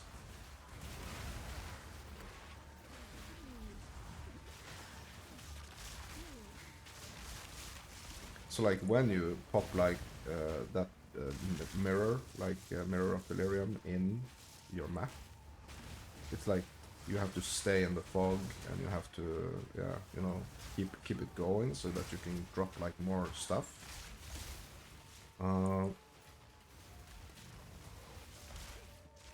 But it seems like when you are delirious, like from the beginning, like the whole map just stays like a delirium.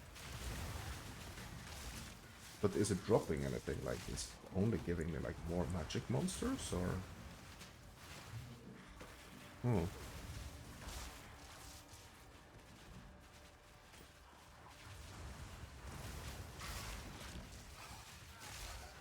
It requires some research.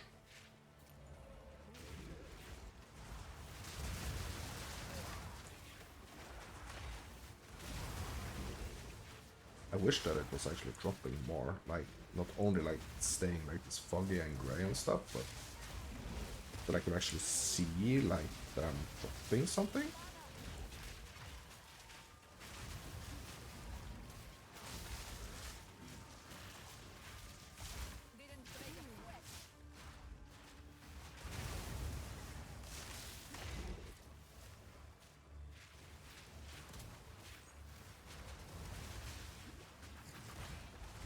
And there are other uses for the emotions as well, right? You can instill them in other things than your maps.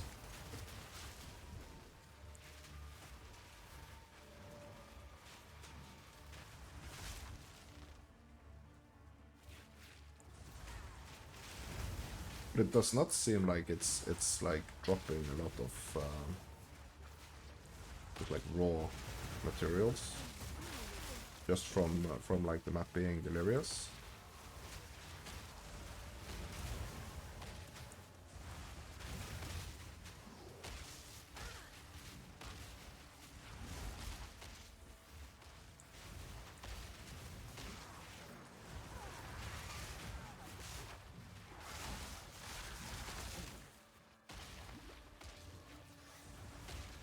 Apparently.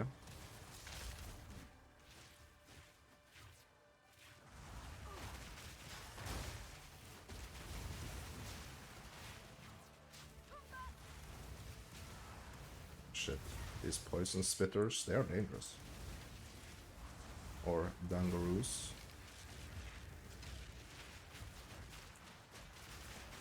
As I'm known for saying.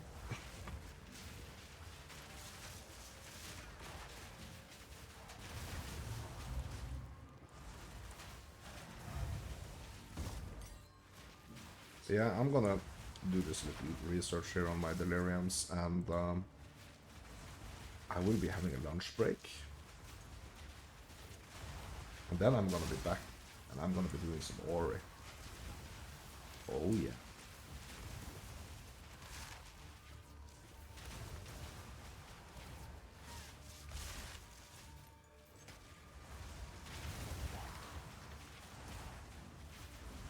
I'm gonna be doing some Ori, exploring some Ori.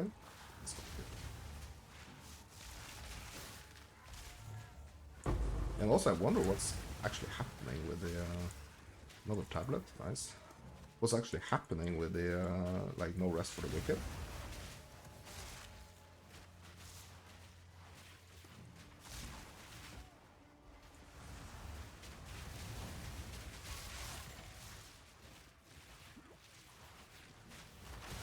It's also like an interesting situation with games, you know, that games that are like in development or in early access and stuff. It's kind of interesting. Like some of them like never gets released, right? I wonder what's happening with No Rest for the Wicked.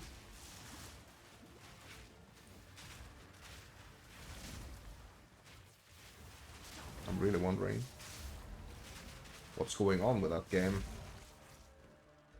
It was a really cool concept, but like needed work, obviously. God, what's wrong with this guy? What type of monster is this guy? Is he like a delirium monster? Seems like he's like some kind of delirium monster, right? Scatter Storm? Okay. Is he gonna drop something good? Ooh, snap.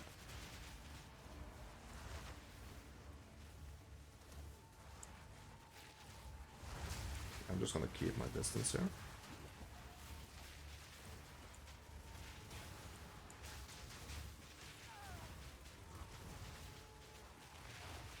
What is this guy? Is he like a delirium boss or something?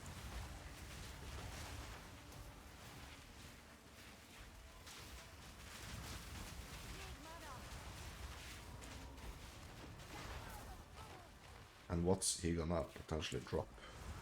That's the question. Is he gonna drop anything good?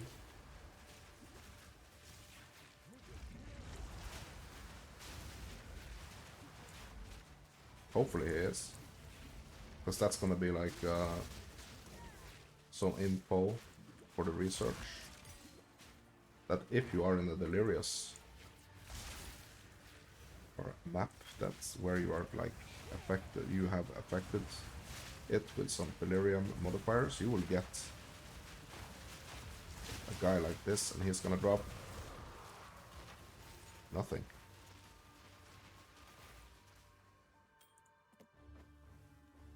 Or I mean, he dropped something, but yeah. So are these items gonna be like potentially? I need to identify them to see if they're gonna potentially have like some like delirium modifiers or something. I don't know. What's this? A mirror? Like of delirium, obviously, not Pelandra.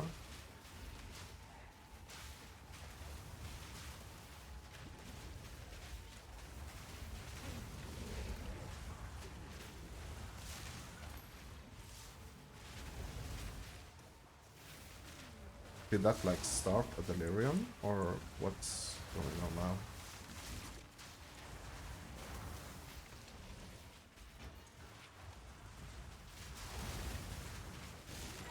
Because it didn't drop anything.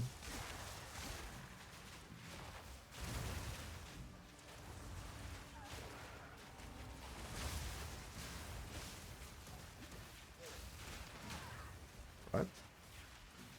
And it did not start like that timer thing.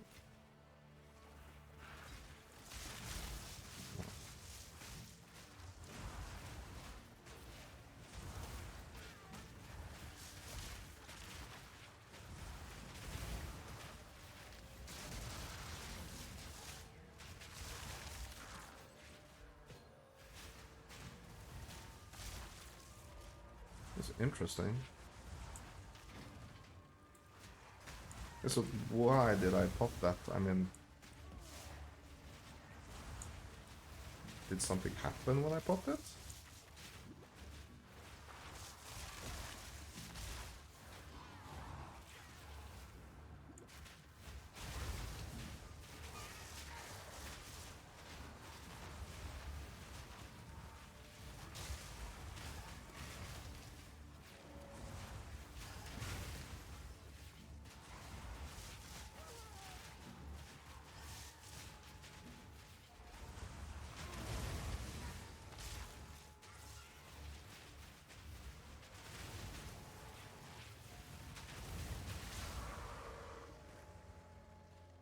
Hmm, that's strange.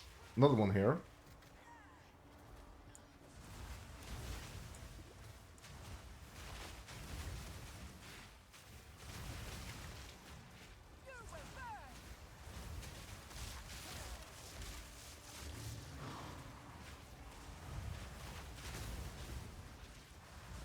Yes, I'm not sure at all what, like, popping those, like, mirror shards,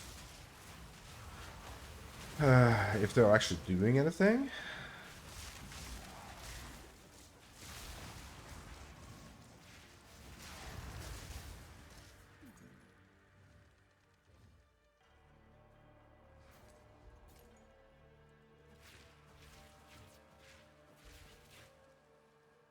Like, am I supposed to, like, try to find them all and pop them all, and that's gonna give me some kind of drop?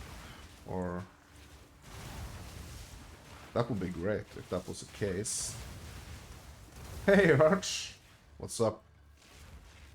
I'm just trying to figure out this delirium mechanic, or like, yeah, I just influenced my map with some emotions here. I'm just trying to figure out how this works. So I'm waiting for a drop or something, but I don't know if it's ever gonna drop.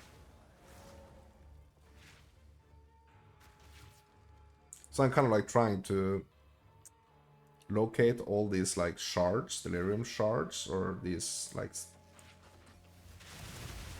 little crystal things, and see if anything happens. But right now I don't understand what this, like, what instilling a map with some delirium stuff is actually gonna do for me, except from like the modifier of like more magic monsters. I'm trying to figure it out.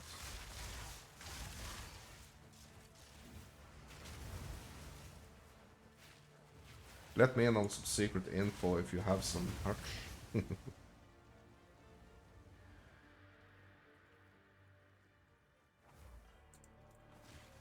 Yeah, so this is kind of interesting. So I'm just trying to run around now and see if there are any more of these like shards. To see if that's gonna make like any difference. So it's gonna be interesting to see when I clear the map now, when I like get the map rares. It's gonna be interesting to see if I'm actually getting anything, like except from the map being like delirious. You haven't tried any of the delirium maps? Okay. No, what I did, I took like a normal map, just like a normal tier 1 map, and I just put some, I just instilled it with an emotion. I don't know if that like makes it a, what you call like a delirium map. I don't know.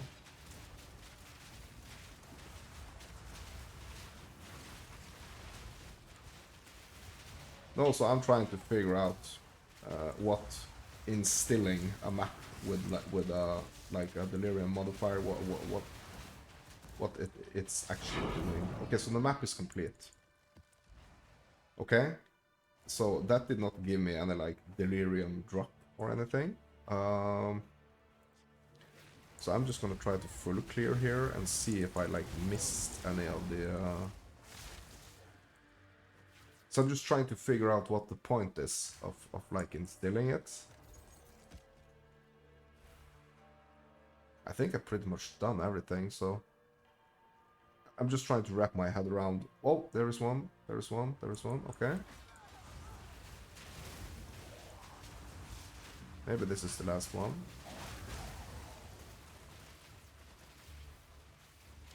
Okay. I have no space for that. Okay. So I can't like see that it does anything. Like, why?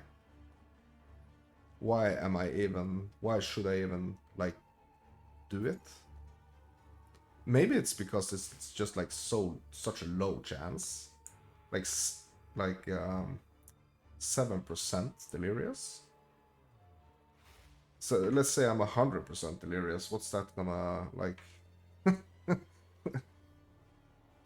Like, is that gonna be like, yeah, okay, so it's gonna be like 300% increased magic monsters? Like, is that the only thing?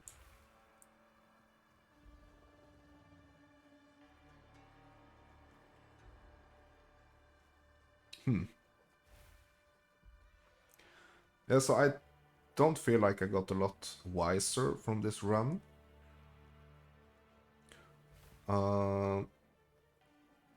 And like, it's not clearly like telling me to do anything specifically. Like, find the rest of the shards and you will get a drop. Like, it's not very obvious. Okay, but I mean the map is done. Okay, so I did not like. Okay, so it put a modifier on it. That's okay. Like the magic monsters, but is that it? That's the big question. Because let's have a look at these items here. So I'm starting to wonder. Okay, is there a possibility like the item when I'm delirious in a map? Is there gonna be like some type of delirium modifiers, for example, on the items that drops? I mean,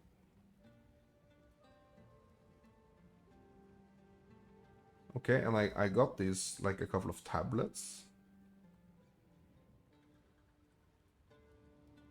But except from that, it's just seemed to be a little underwhelming.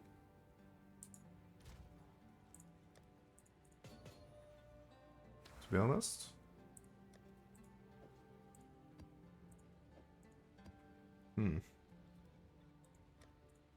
Okay, I'm gonna try to do one more and see if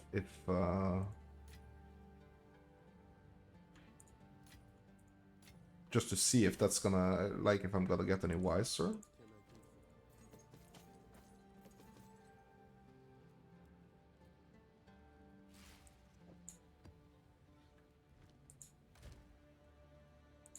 I mean I need to have something to compare it with, right? Like I need to at least do a couple of them. Okay. Let's grab another. Oops, that's not one. Let's grab another one of these like super low tier maps. Preferably just like one normal one. Yeah.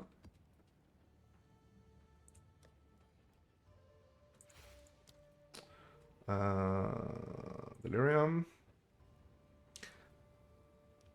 Okay, so it can be combined with other distilled emotions to instill amulets with notable passive skills or waystones with layers of delirium. Okay, so what's gonna happen? Okay, so now I'm just gonna do something in the name of research here. Oops, I don't want. Because I'm gonna grab two here, two of these, and just open the instill window here.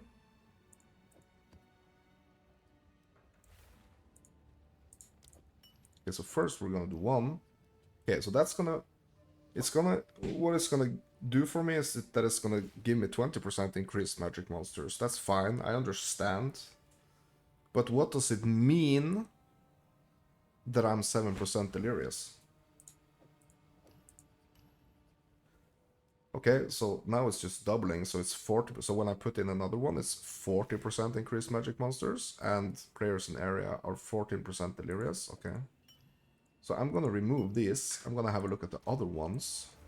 So this one, the guilt one. Okay, apparently not. Okay, so and also the greed one. Okay, let's. And we have the paranoia one. Okay, so now I have 4 different ones. I do know that the ire is gonna give me that's gonna give me like the magic monster increase, and it's also gonna give me like the percentage of delirious, right? And what's this guilt gonna give me? Pack size, 9% delirious. Okay, so that's gonna increase the pack size, and it's gonna make me even more delirious than the ire. Okay, what about the greed? 10%, so this is even more delirious, and it's gonna give me increased rarity. And the paranoia, gonna give me more rare monsters, and it's gonna give me more delirious, even more percentage of delirious. But pretty much it's only giving me like the good things, right? I mean, we can have a discussion, we can have a civilized discussion about rare monsters, like the amount of rare monsters, if that's like a good or a bad thing. But so it's pretty much giving me only like the good modifiers,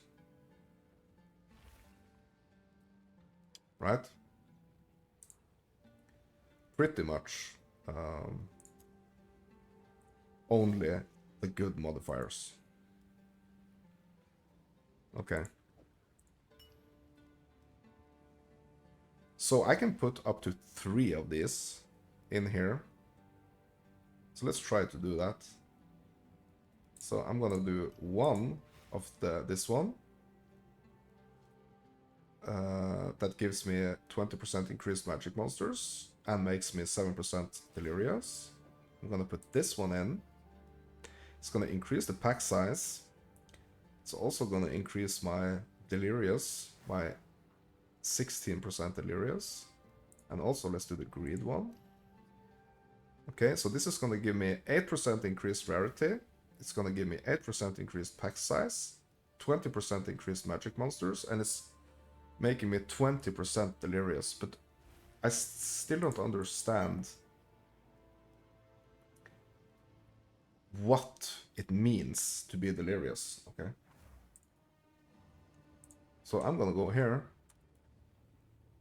What does it mean to be delirious in POE 2? Deliriousness is determined by the combination of distilled emotions and is a static value. When delirium is added this way, there is no reward counter and it is not possible to end the delirium fog. Distilled emotions cannot be obtained in these kinds of maps.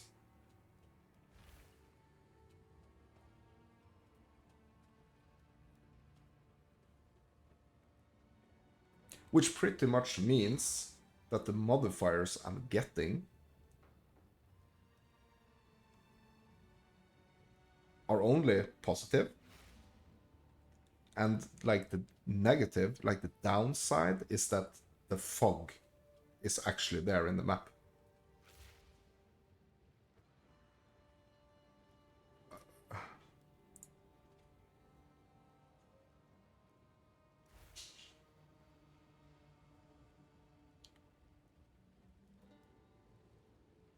Okay.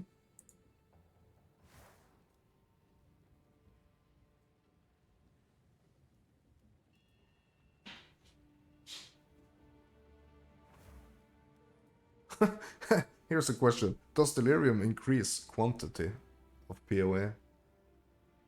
Is Delirium profitable? Delirium orb farming is considered by many to be the most profitable solo currency strategy in the game. But this is POE 1, right?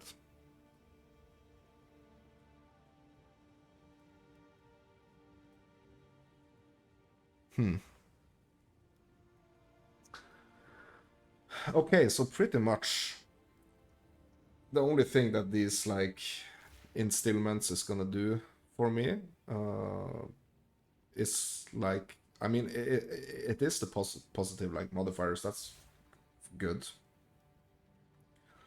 but it probably means that there is no point in like putting these into like the lower tier maps, right? It's more for like juicing higher tier maps, I guess. Okay. Well, so we discovered that. That's nice. But this made me want to play more. It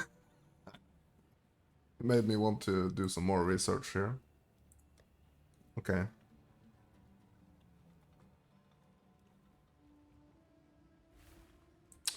Also, we got these things. Like these modifiers right here. The catalysts. And those are from the breaches, right? So I do want to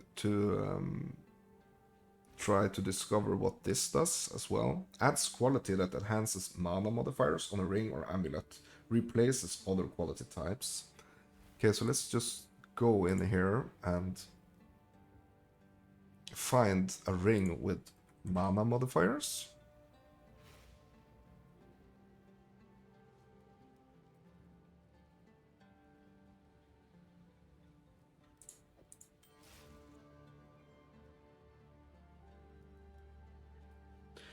Okay, so probably this ring could be a good example. So this ring has like the implicit is 23 flat maximum mana. We also have a prefix that's max mana, and we also have the suffix that is the gain mana per enemy killed. So what is this gonna do for me here? So I do want to like see, like have a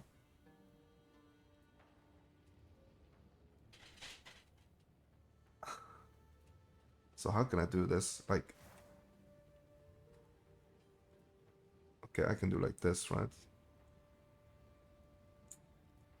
Okay.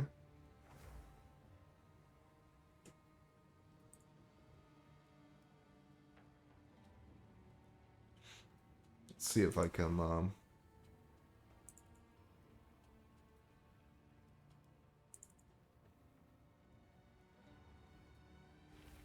okay, so this, oops, what the heck? No, I don't want to enhance my pictures right now using AI. Okay, so this is, oops, there it went away. This is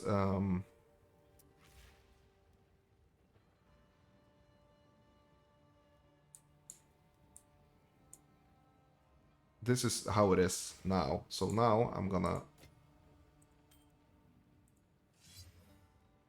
okay.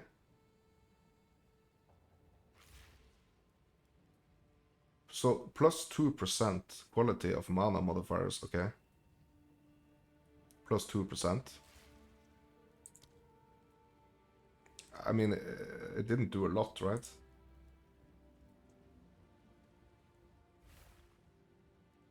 So it took, so what it did, it took my plus 157 to maximum mana and bumped it up to 160. That's it.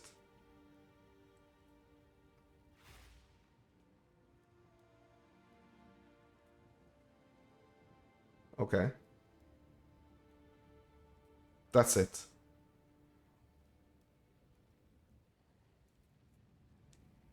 Nothing more. Okay. So I have A couple of more here. Okay, this is the defense modifiers on the ring or an amulet. Okay. Okay, so it's actually good on the amulet as well. But so it's not gonna like brick the item or anything.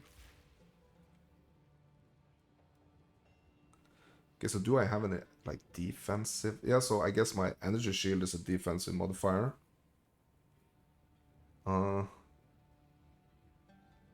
So is this gonna potentially give me like more energy shield? Max energy shield? I need to try.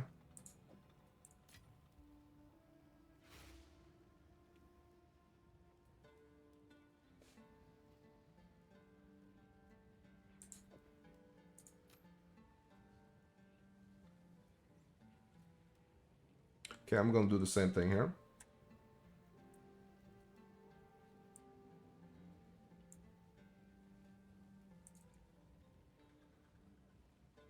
Okay.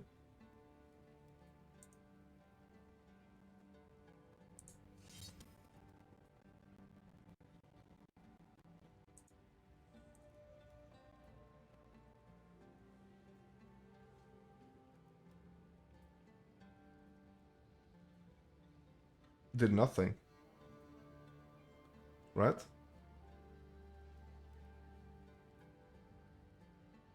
It did absolutely nothing, I think.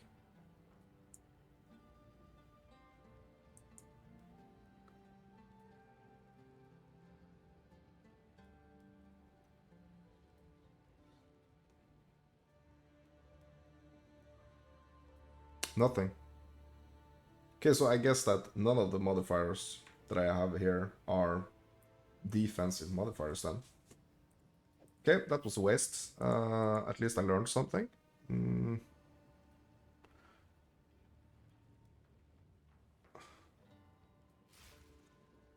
But isn't energy shield a defensive modifier? Let's be honest here. Okay, let's actually, can I buy like I have like some exalteds. I want some I want some catalysts. I want defensive, yeah. Oh, I can get 9 for 1 exalt. Okay, let's go. That's cheap.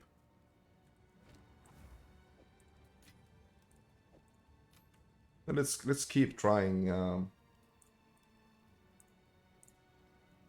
Let's keep trying to hit this amulet. Oops. Let's keep trying hitting this amulet with these defensive modifiers.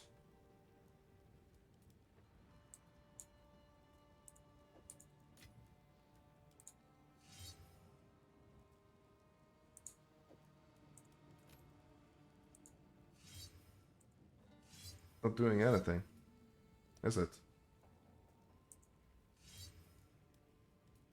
Oh yes, there I got 1% increased maximum energy shield actually. Okay, yeah, that's, I mean, it is a defensive modifier, right?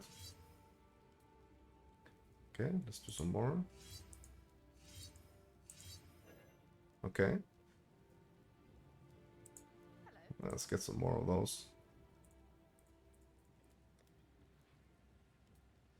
Unfavorable trade ratio.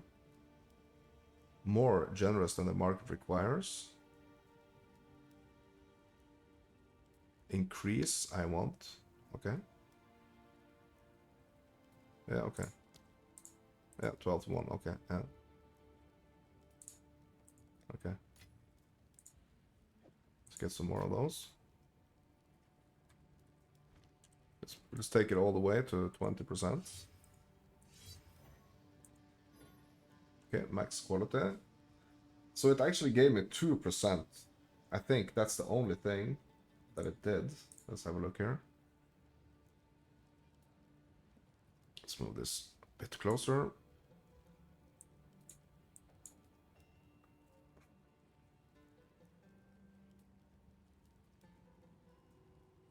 I think the only thing this did for me was 2% increased maximum energy shield. Okay. But I mean, it's 2%, so it's more than nothing, right? It's more than nothing. Okay.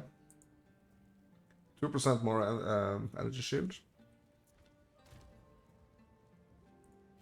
We can just put this here.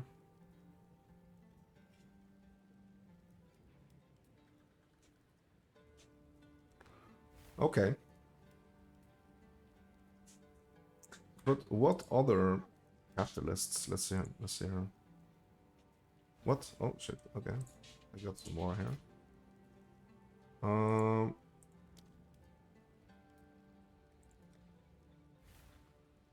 Caster modifiers.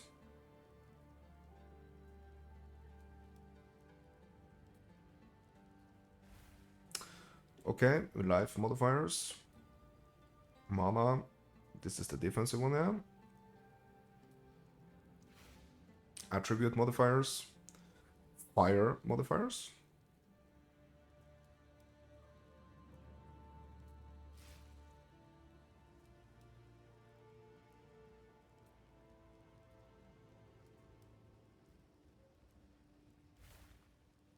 Cold modifiers. Okay.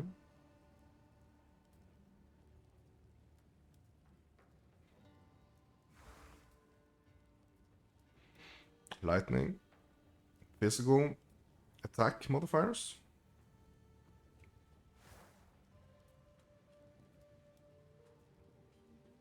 So that means that if I had, for example, like cast speed or something, I could probably increase it, right?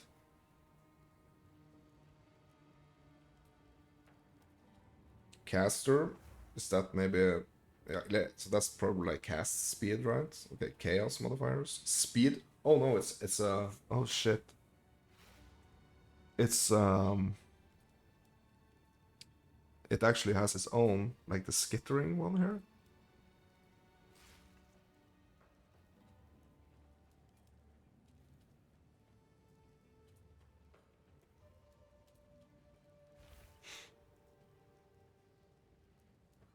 But I don't think I have any like speed modifiers. And it's not gonna give me either. That would be nice if it would actually give you like a modifier. Also, not just like improve the modifiers that are already there, but it would actually give you a modifier as well. Oh shit, this is cast speed. This actually has cast speed. My ring has cast speed. It's an implicit though, but right?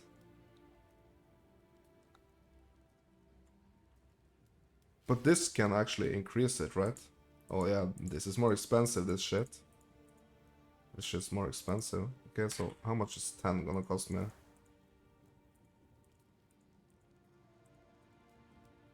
It's gonna cost me 5 exalts. And this is quite expensive. Let's do 2 of these. Whatever.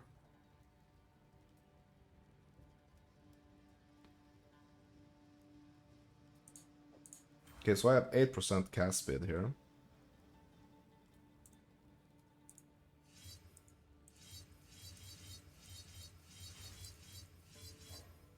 Okay, it gave me 1% increased cast. Yeah, I mean it's 1%, so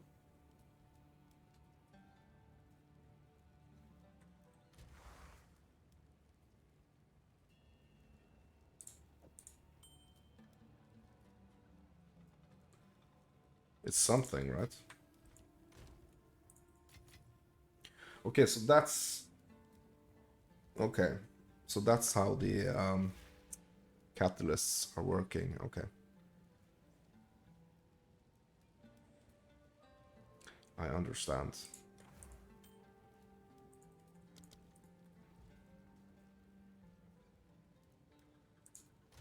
Hmm.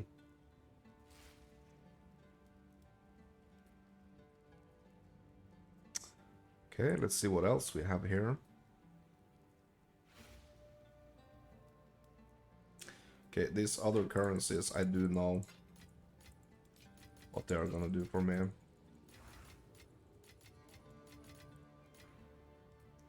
So that's fine.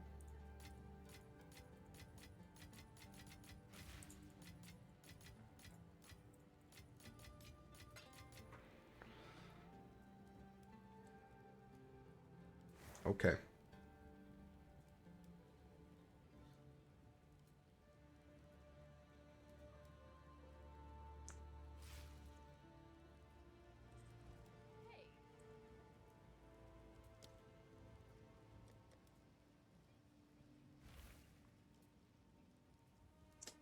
So what else can I do here? Like,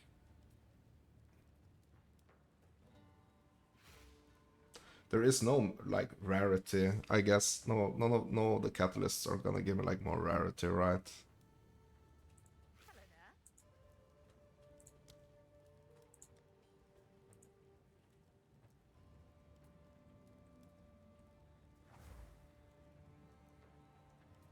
Life, attributes, lightning, caster, chaos, physical, fire, mana, defense, cold, attack, speed.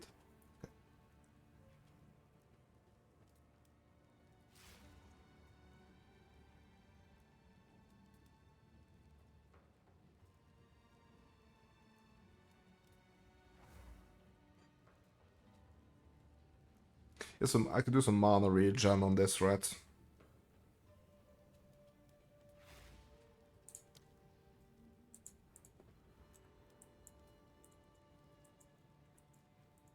I want to do one here.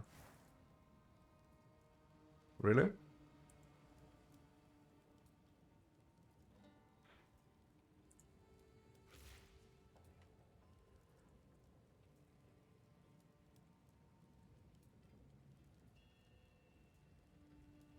Hmm? What?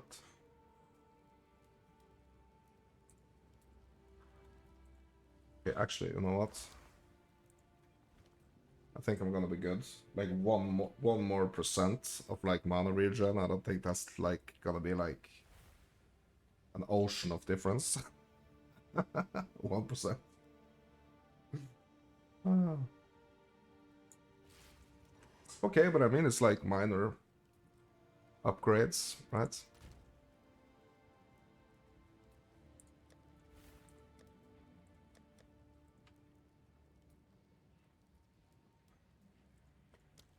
Okay, let's try to do a. Actually, first let's go over here and see what we can actually do here.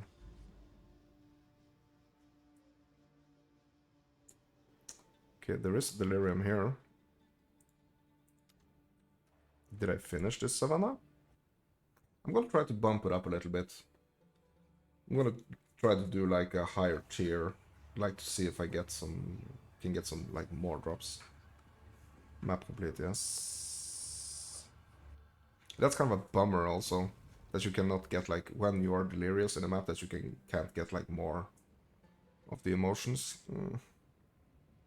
I would like to have more of the emotions. One more of everything, please. Okay, level 5. Let's see if we can do like a level 5 delirium map.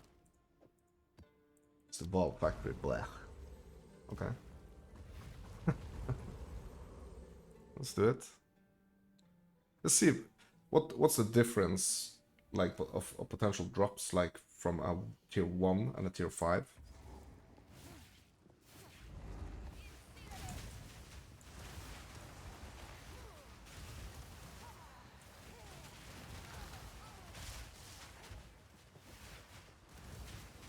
Starting with this nasty.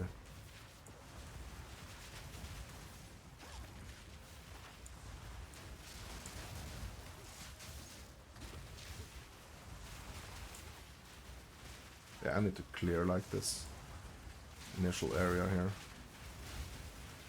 No point in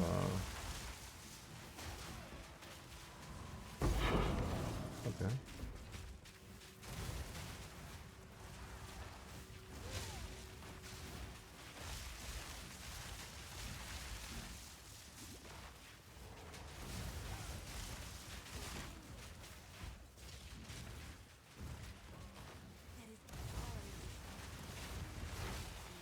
Well, I got an Exalt like straight out the door here. That's kind of good. It's not too shabby.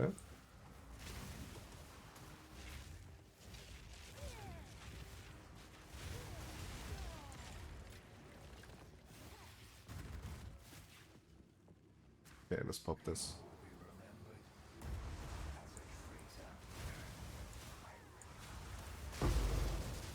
Oh. Delirium tablet. That's good.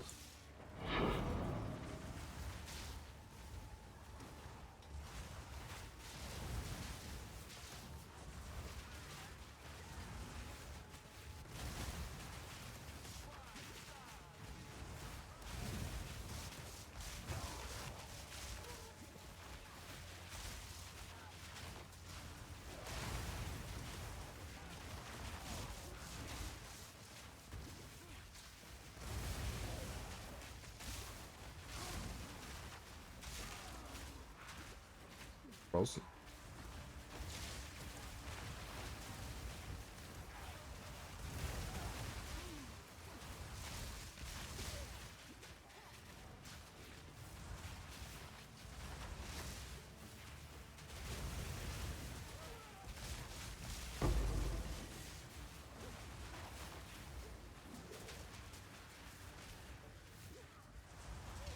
Yeah, that's it. Oh shit! And I was almost killed.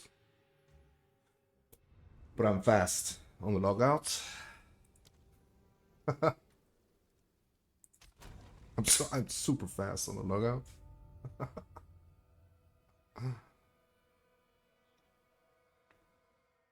So I hope that those emotions are still there, that I didn't lose them. I'm probably gonna be fine, right? Okay. Let's go straight back in there and get them. Hopefully they're still there. I think they are gonna be, right?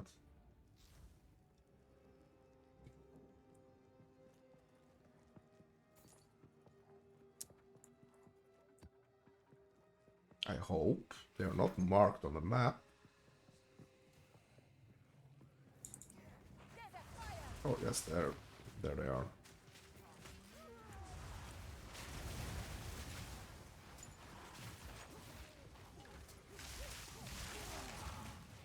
Them up. Yeah, so this is a tier 5. So I got like 2 catalysts. Oh, sorry. Yeah, there is this catalysts, right? I got like 2 catalysts.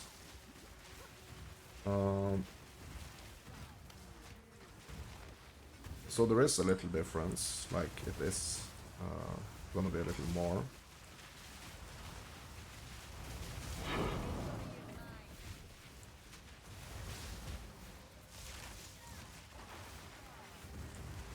I mean, obviously there's gonna be more because it's a higher tier, but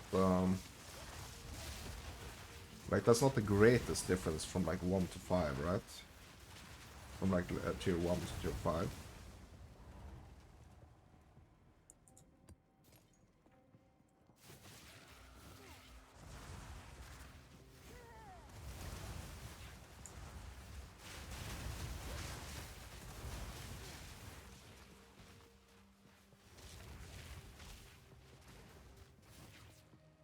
Really makes me want to like take some of these juice maps and just try them on like a Delirium specifically map. Like a Delirium specific map. To see if the modifiers are gonna potentially like increase the drops. I mean, rarity should help, right?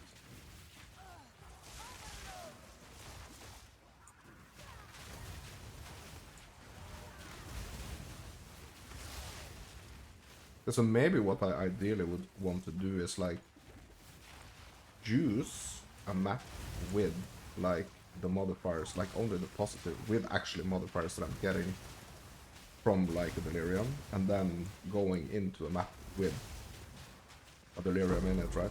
That's probably gonna give me like the most cash out, right? Because it's only gonna be positives. Hey, Yaroslav. Yes, this is endgame. Absolutely. I mean, this is just a tier 5 endgame map. So I mean, the tiers go up quite a lot more. But I'm doing some experimentations here with the league mechanics.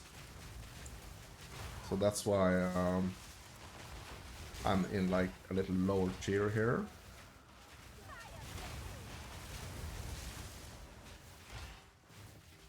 But yes, this is endgame.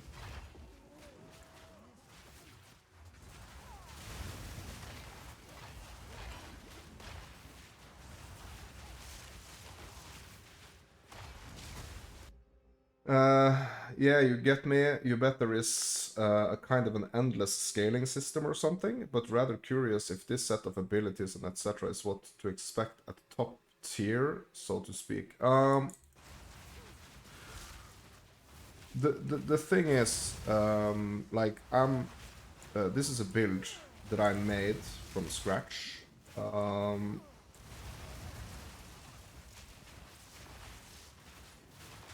It's not like the fastest clearer for like super high end content. But yeah, this is how this build is performing. This is Stormweaver, like flame based. Kudos for making my build. Yeah, thank you. Yeah, I mean, it's like that's where I find kind of like the enjoyment of games like this, like making my own builds. You also try making your own builds, yeah. So what I'm kind of like, so where I'm at right now, it's like I'm trying to understand like all like different nuances. So like now I'm experimenting with kind of like delirium stuff. So like the end game mechanic, or the delirium mechanic. I'm trying to see what is that mechanic potentially gonna, like what the currency I'm getting from doing that mechanic, what is it gonna do for me, you know, for this particular build. So that's kind of like what I'm trying to figure out now. And I have been for the longest time like at the point where I've not been able to do like a lot of these like league mechanics because I've been too weak. My build has been too weak. So now I'm trying, just trying to experiment, you know, to see what I can actually do to improve the build, you know. So even though it's not like a tried and tested build, some kind of like bugged or bricked thing, I'm trying to make it as good as I possibly can, and I think that's kind of fun. So that's what I'm. That's pretty much what I'm trying to do. So now I'm just testing like the what like the difference in drops was gonna be from like a tier 1 and a tier 5 map. So I'm trying to get like these delirium currencies.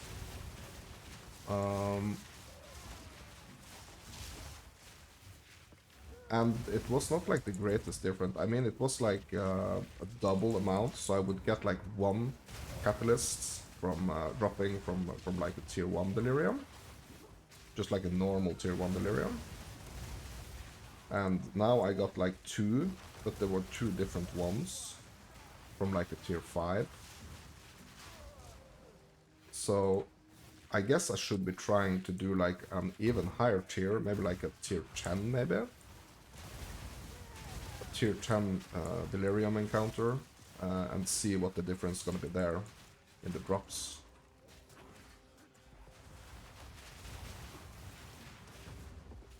So hopefully I can do it. Like that's kind of like the thing. I've been doing like these league encounters or these league mechanic encounters on like lower tiers because that's where I've been able to comfortably do them.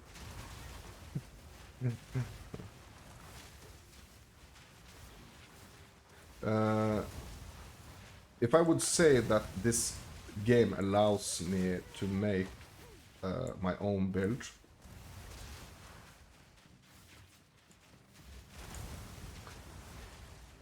my friend, this is a very good question. Um, like my highest wish for games like this is for it to like have the possibility to make your own build. But it kind of becomes like um, it kind of like becomes like a definition question, if you ask me. Like it kind of like comes down to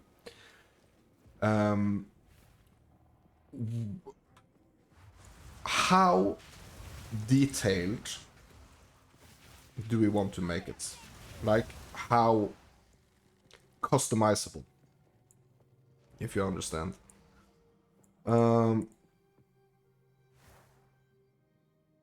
There are some specific ways you kind of like some specific things that you kind of like have to do, right? To make things work. Like you can't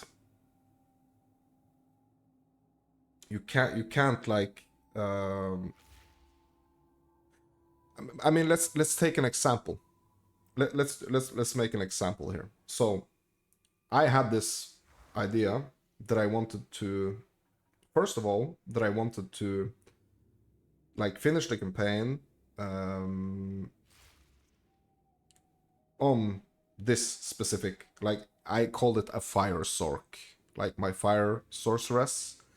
In the beginning, I wanted to focus it on like mainly only like fire, fire, fire, fire. That's it, right? I've had to make some tweaks. The further I've gotten into the game, I've had to make some tweaks. For me, like I've hit certain points where I figured out that okay, I need to do something else than only like fire damage. Some of the tweaks, like for example the lightning warp, like this skill makes me like when the enemy is like close to death, so to say. It is marked for culling, so and when it's marked for culling, I can just swoop in and just like execute, you know. So that's one of the things that's not fire orientated. Um, and like I have this trigger skill that is like triggering firestorm. Let me go and see here. It's triggering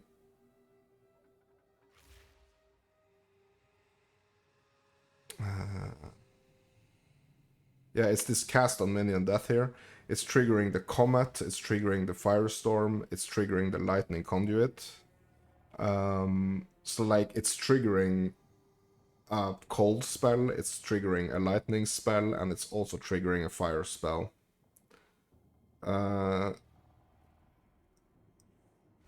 So that's pretty much like the lightning conduit, like the lightning warp, and this like triggered spell here that triggers like 3 things at the same time.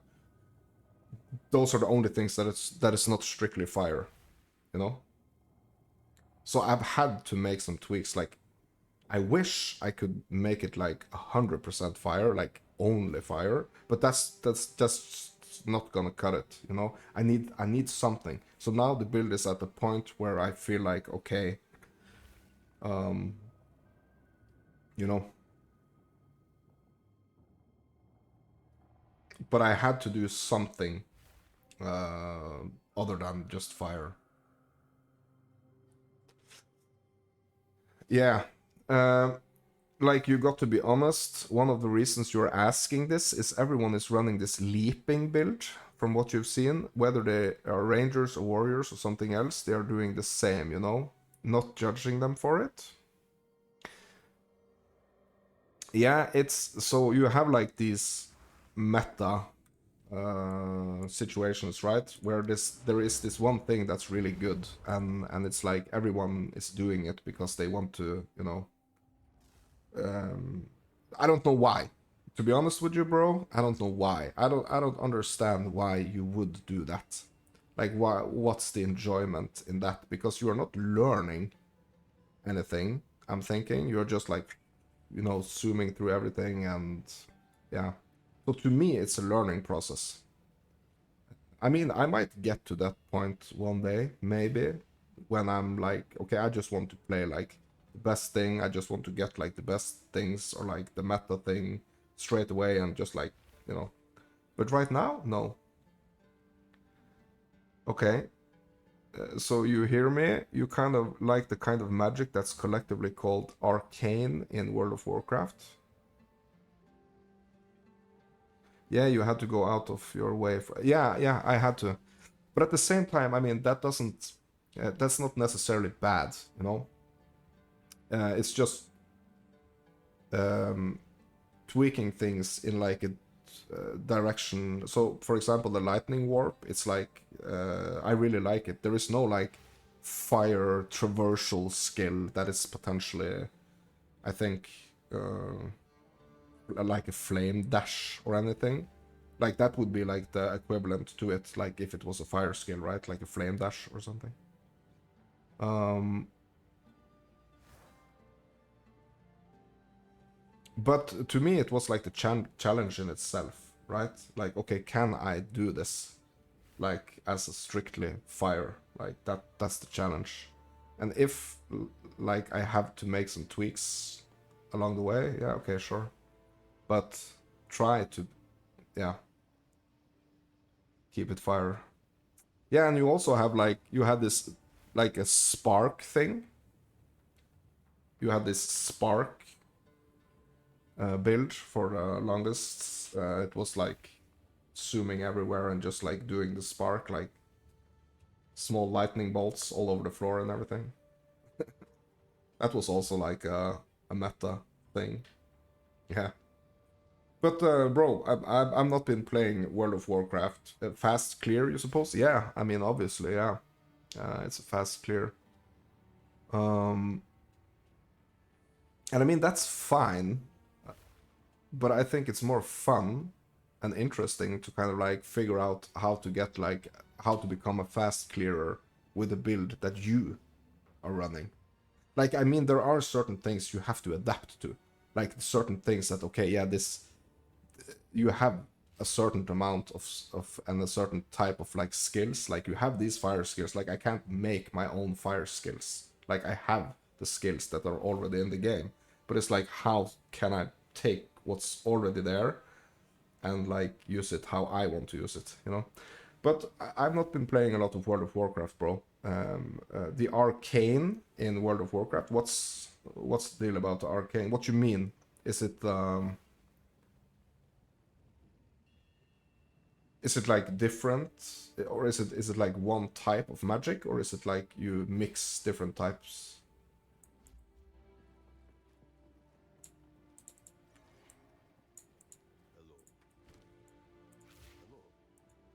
Identify, please.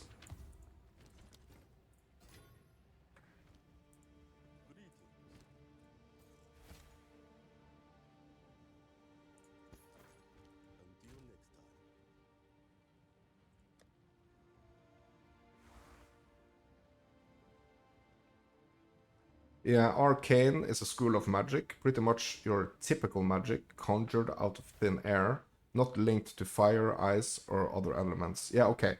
Yeah, I see. Yeah, so it's like one direction, right? It's one particular direction that you can move in. But are you able to like do it, like do strictly arcane? You guess the best example you can make is that if you play a magic class, you like the Doctor Strange kind of magic. Okay.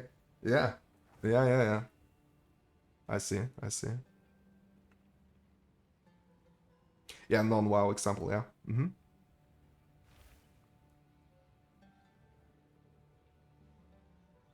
It's a theme. Yeah, yeah, yeah, yeah, yeah, yeah. 100%, yeah. So it's like you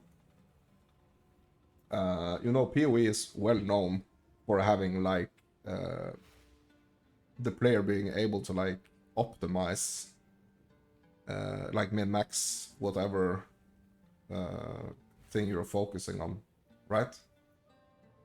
So right now it's what is a little bit frustrating, you know, right now is that you are kind of able to go like all lightning.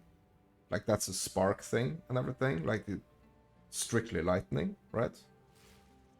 Um, but like the fire and the cold, like if you're leaning, like if you want to go heavy into fire or heavy into cold, I think it's not as strong as lightning. And that's like a discussion in itself, you know? Is it so? Is it a good thing that if you go for lightning, that's gonna be better, um, or is it a bad thing?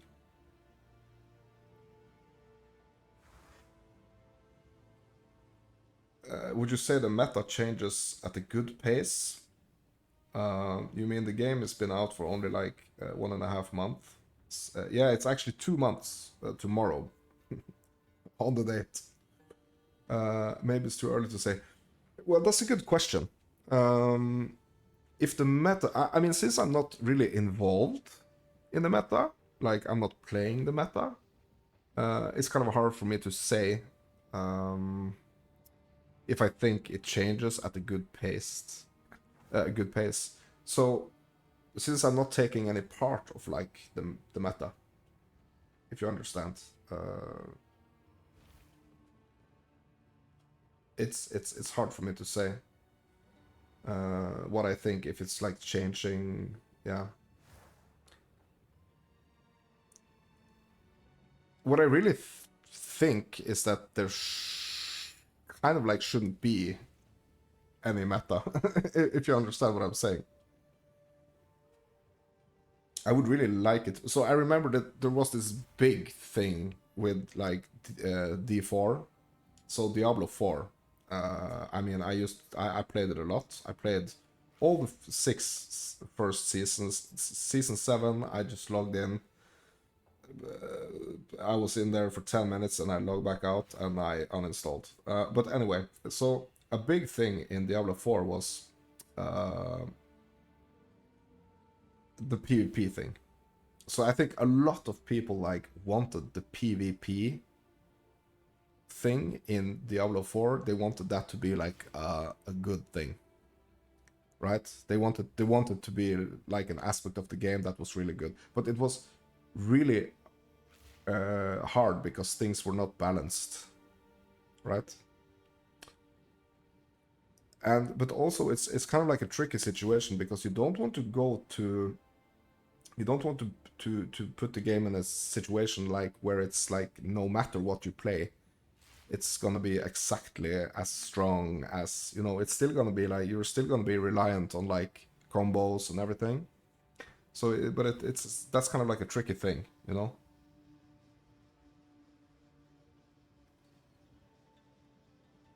Yeah, you wouldn't say it's ever possible for a game to not have a meta.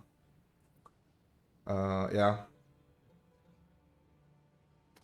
So you are one of those people that want PvP to be present in a game like this. 100% me too, bro. But the question is how, you know? How? In what kind of format could PvP be viable in a game, like in this game, right?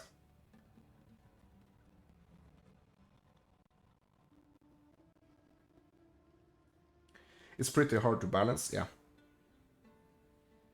Because when you're balancing a thing like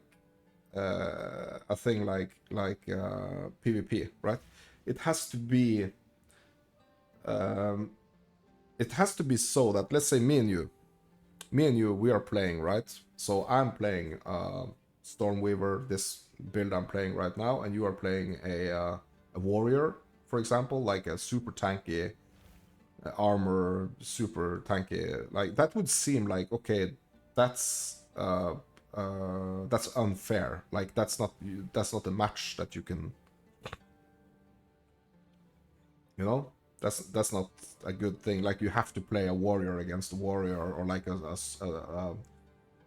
sorceress against a sorceress, right? But if you're balancing things correctly, like in a PvP environment type thing, like a 1v1 should be like the how you balance it, right? So a Sork, like a squishy Sork, should be able to go up against a tanky warrior. At least that's how I'm thinking of it. Because there is no way, like, if you are, example, in Diablo 4, you are running into this PvP zone. Yeah, you wouldn't even know where to begin, to be honest, with balancing PvP. You're not that mathy. No, I get you, I get you. Absolutely. Me neither, actually. Maybe I'm a bit more mathy than I would like to admit, but I'm not considering myself a mathy person at all. But I do like thinking about these things, right? I do like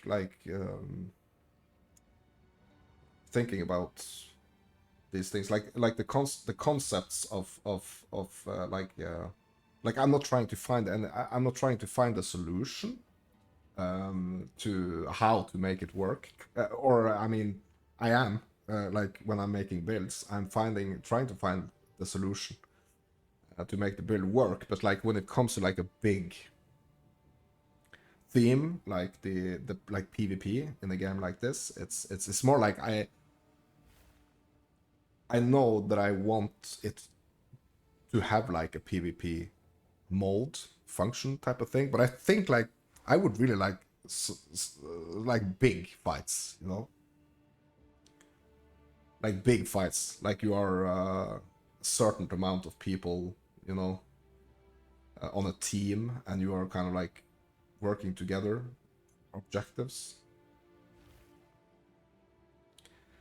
Yeah, I mean both actually, team fights and death matches, like control, like tower, like controlling, uh, you know, different areas and stuff like that.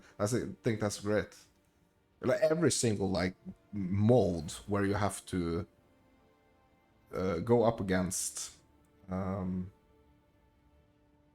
go up against like other players and their knowledge, and like that's kind of like what you're doing, right? Yeah, it would be nice. You could even do some kind of mixed PvP, PvE. Yeah, yeah, that's what they're doing in Diablo 4. I mean, we can discuss like how well they are doing it, but I mean, they are doing it. Have some PvE threats during the PvP battle. Yeah, yeah, and also you have some really interesting concepts like Throne of Liberty, right? Have you played that one? It's this MMO, right? Throne of Liberty.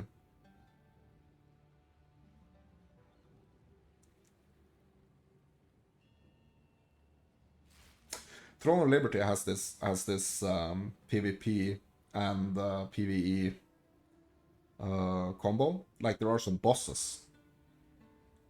You have some bosses out in the world, and they spawn at like certain times, and you go in there, and also like it's like guilds fighting to like control different aspects and different towers and different, yeah. Throne of Liberty has some really interesting ideas, and that's kind of like what I'm wishing for POE, you know, because POE is known for like taking things that, you know, kind of like stealing little ideas from things that games that from things in games that work, you know. So it would be insane to see like a big scale you know, big scale PvP fights in a game like this. I mean, you would probably have to maybe like zoom out a little more to kind of like see what's going on. But yeah, that would be really cool. That would be really cool. And like taking some aspects, you know, from that's what POE has been doing from the start. Like all these different leagues, they are inspired by other things, right?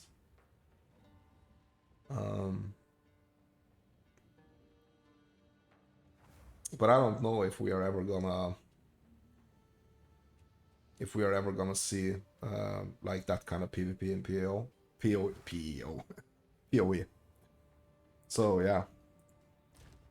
But it's a really, really interesting thought, right? Really, really interesting. I would really, I would really like that to happen. But guys, I am approaching the 3-hour mark for this stream. I'm gonna go and have some lunch. Just gonna get some food in my belly. And after I've had my lunch, I will be back on stream, and I'm gonna be streaming Ori. That's it. I'm gonna be streaming Ori. So thank you all for watching. If you want to watch my VODs at a later time, I'm uploading all my streams to my YouTube channel. It's the same name as my Twitch channel, Mounts and Fairy Tales. If you want to head over there and check out earlier streams and VODs.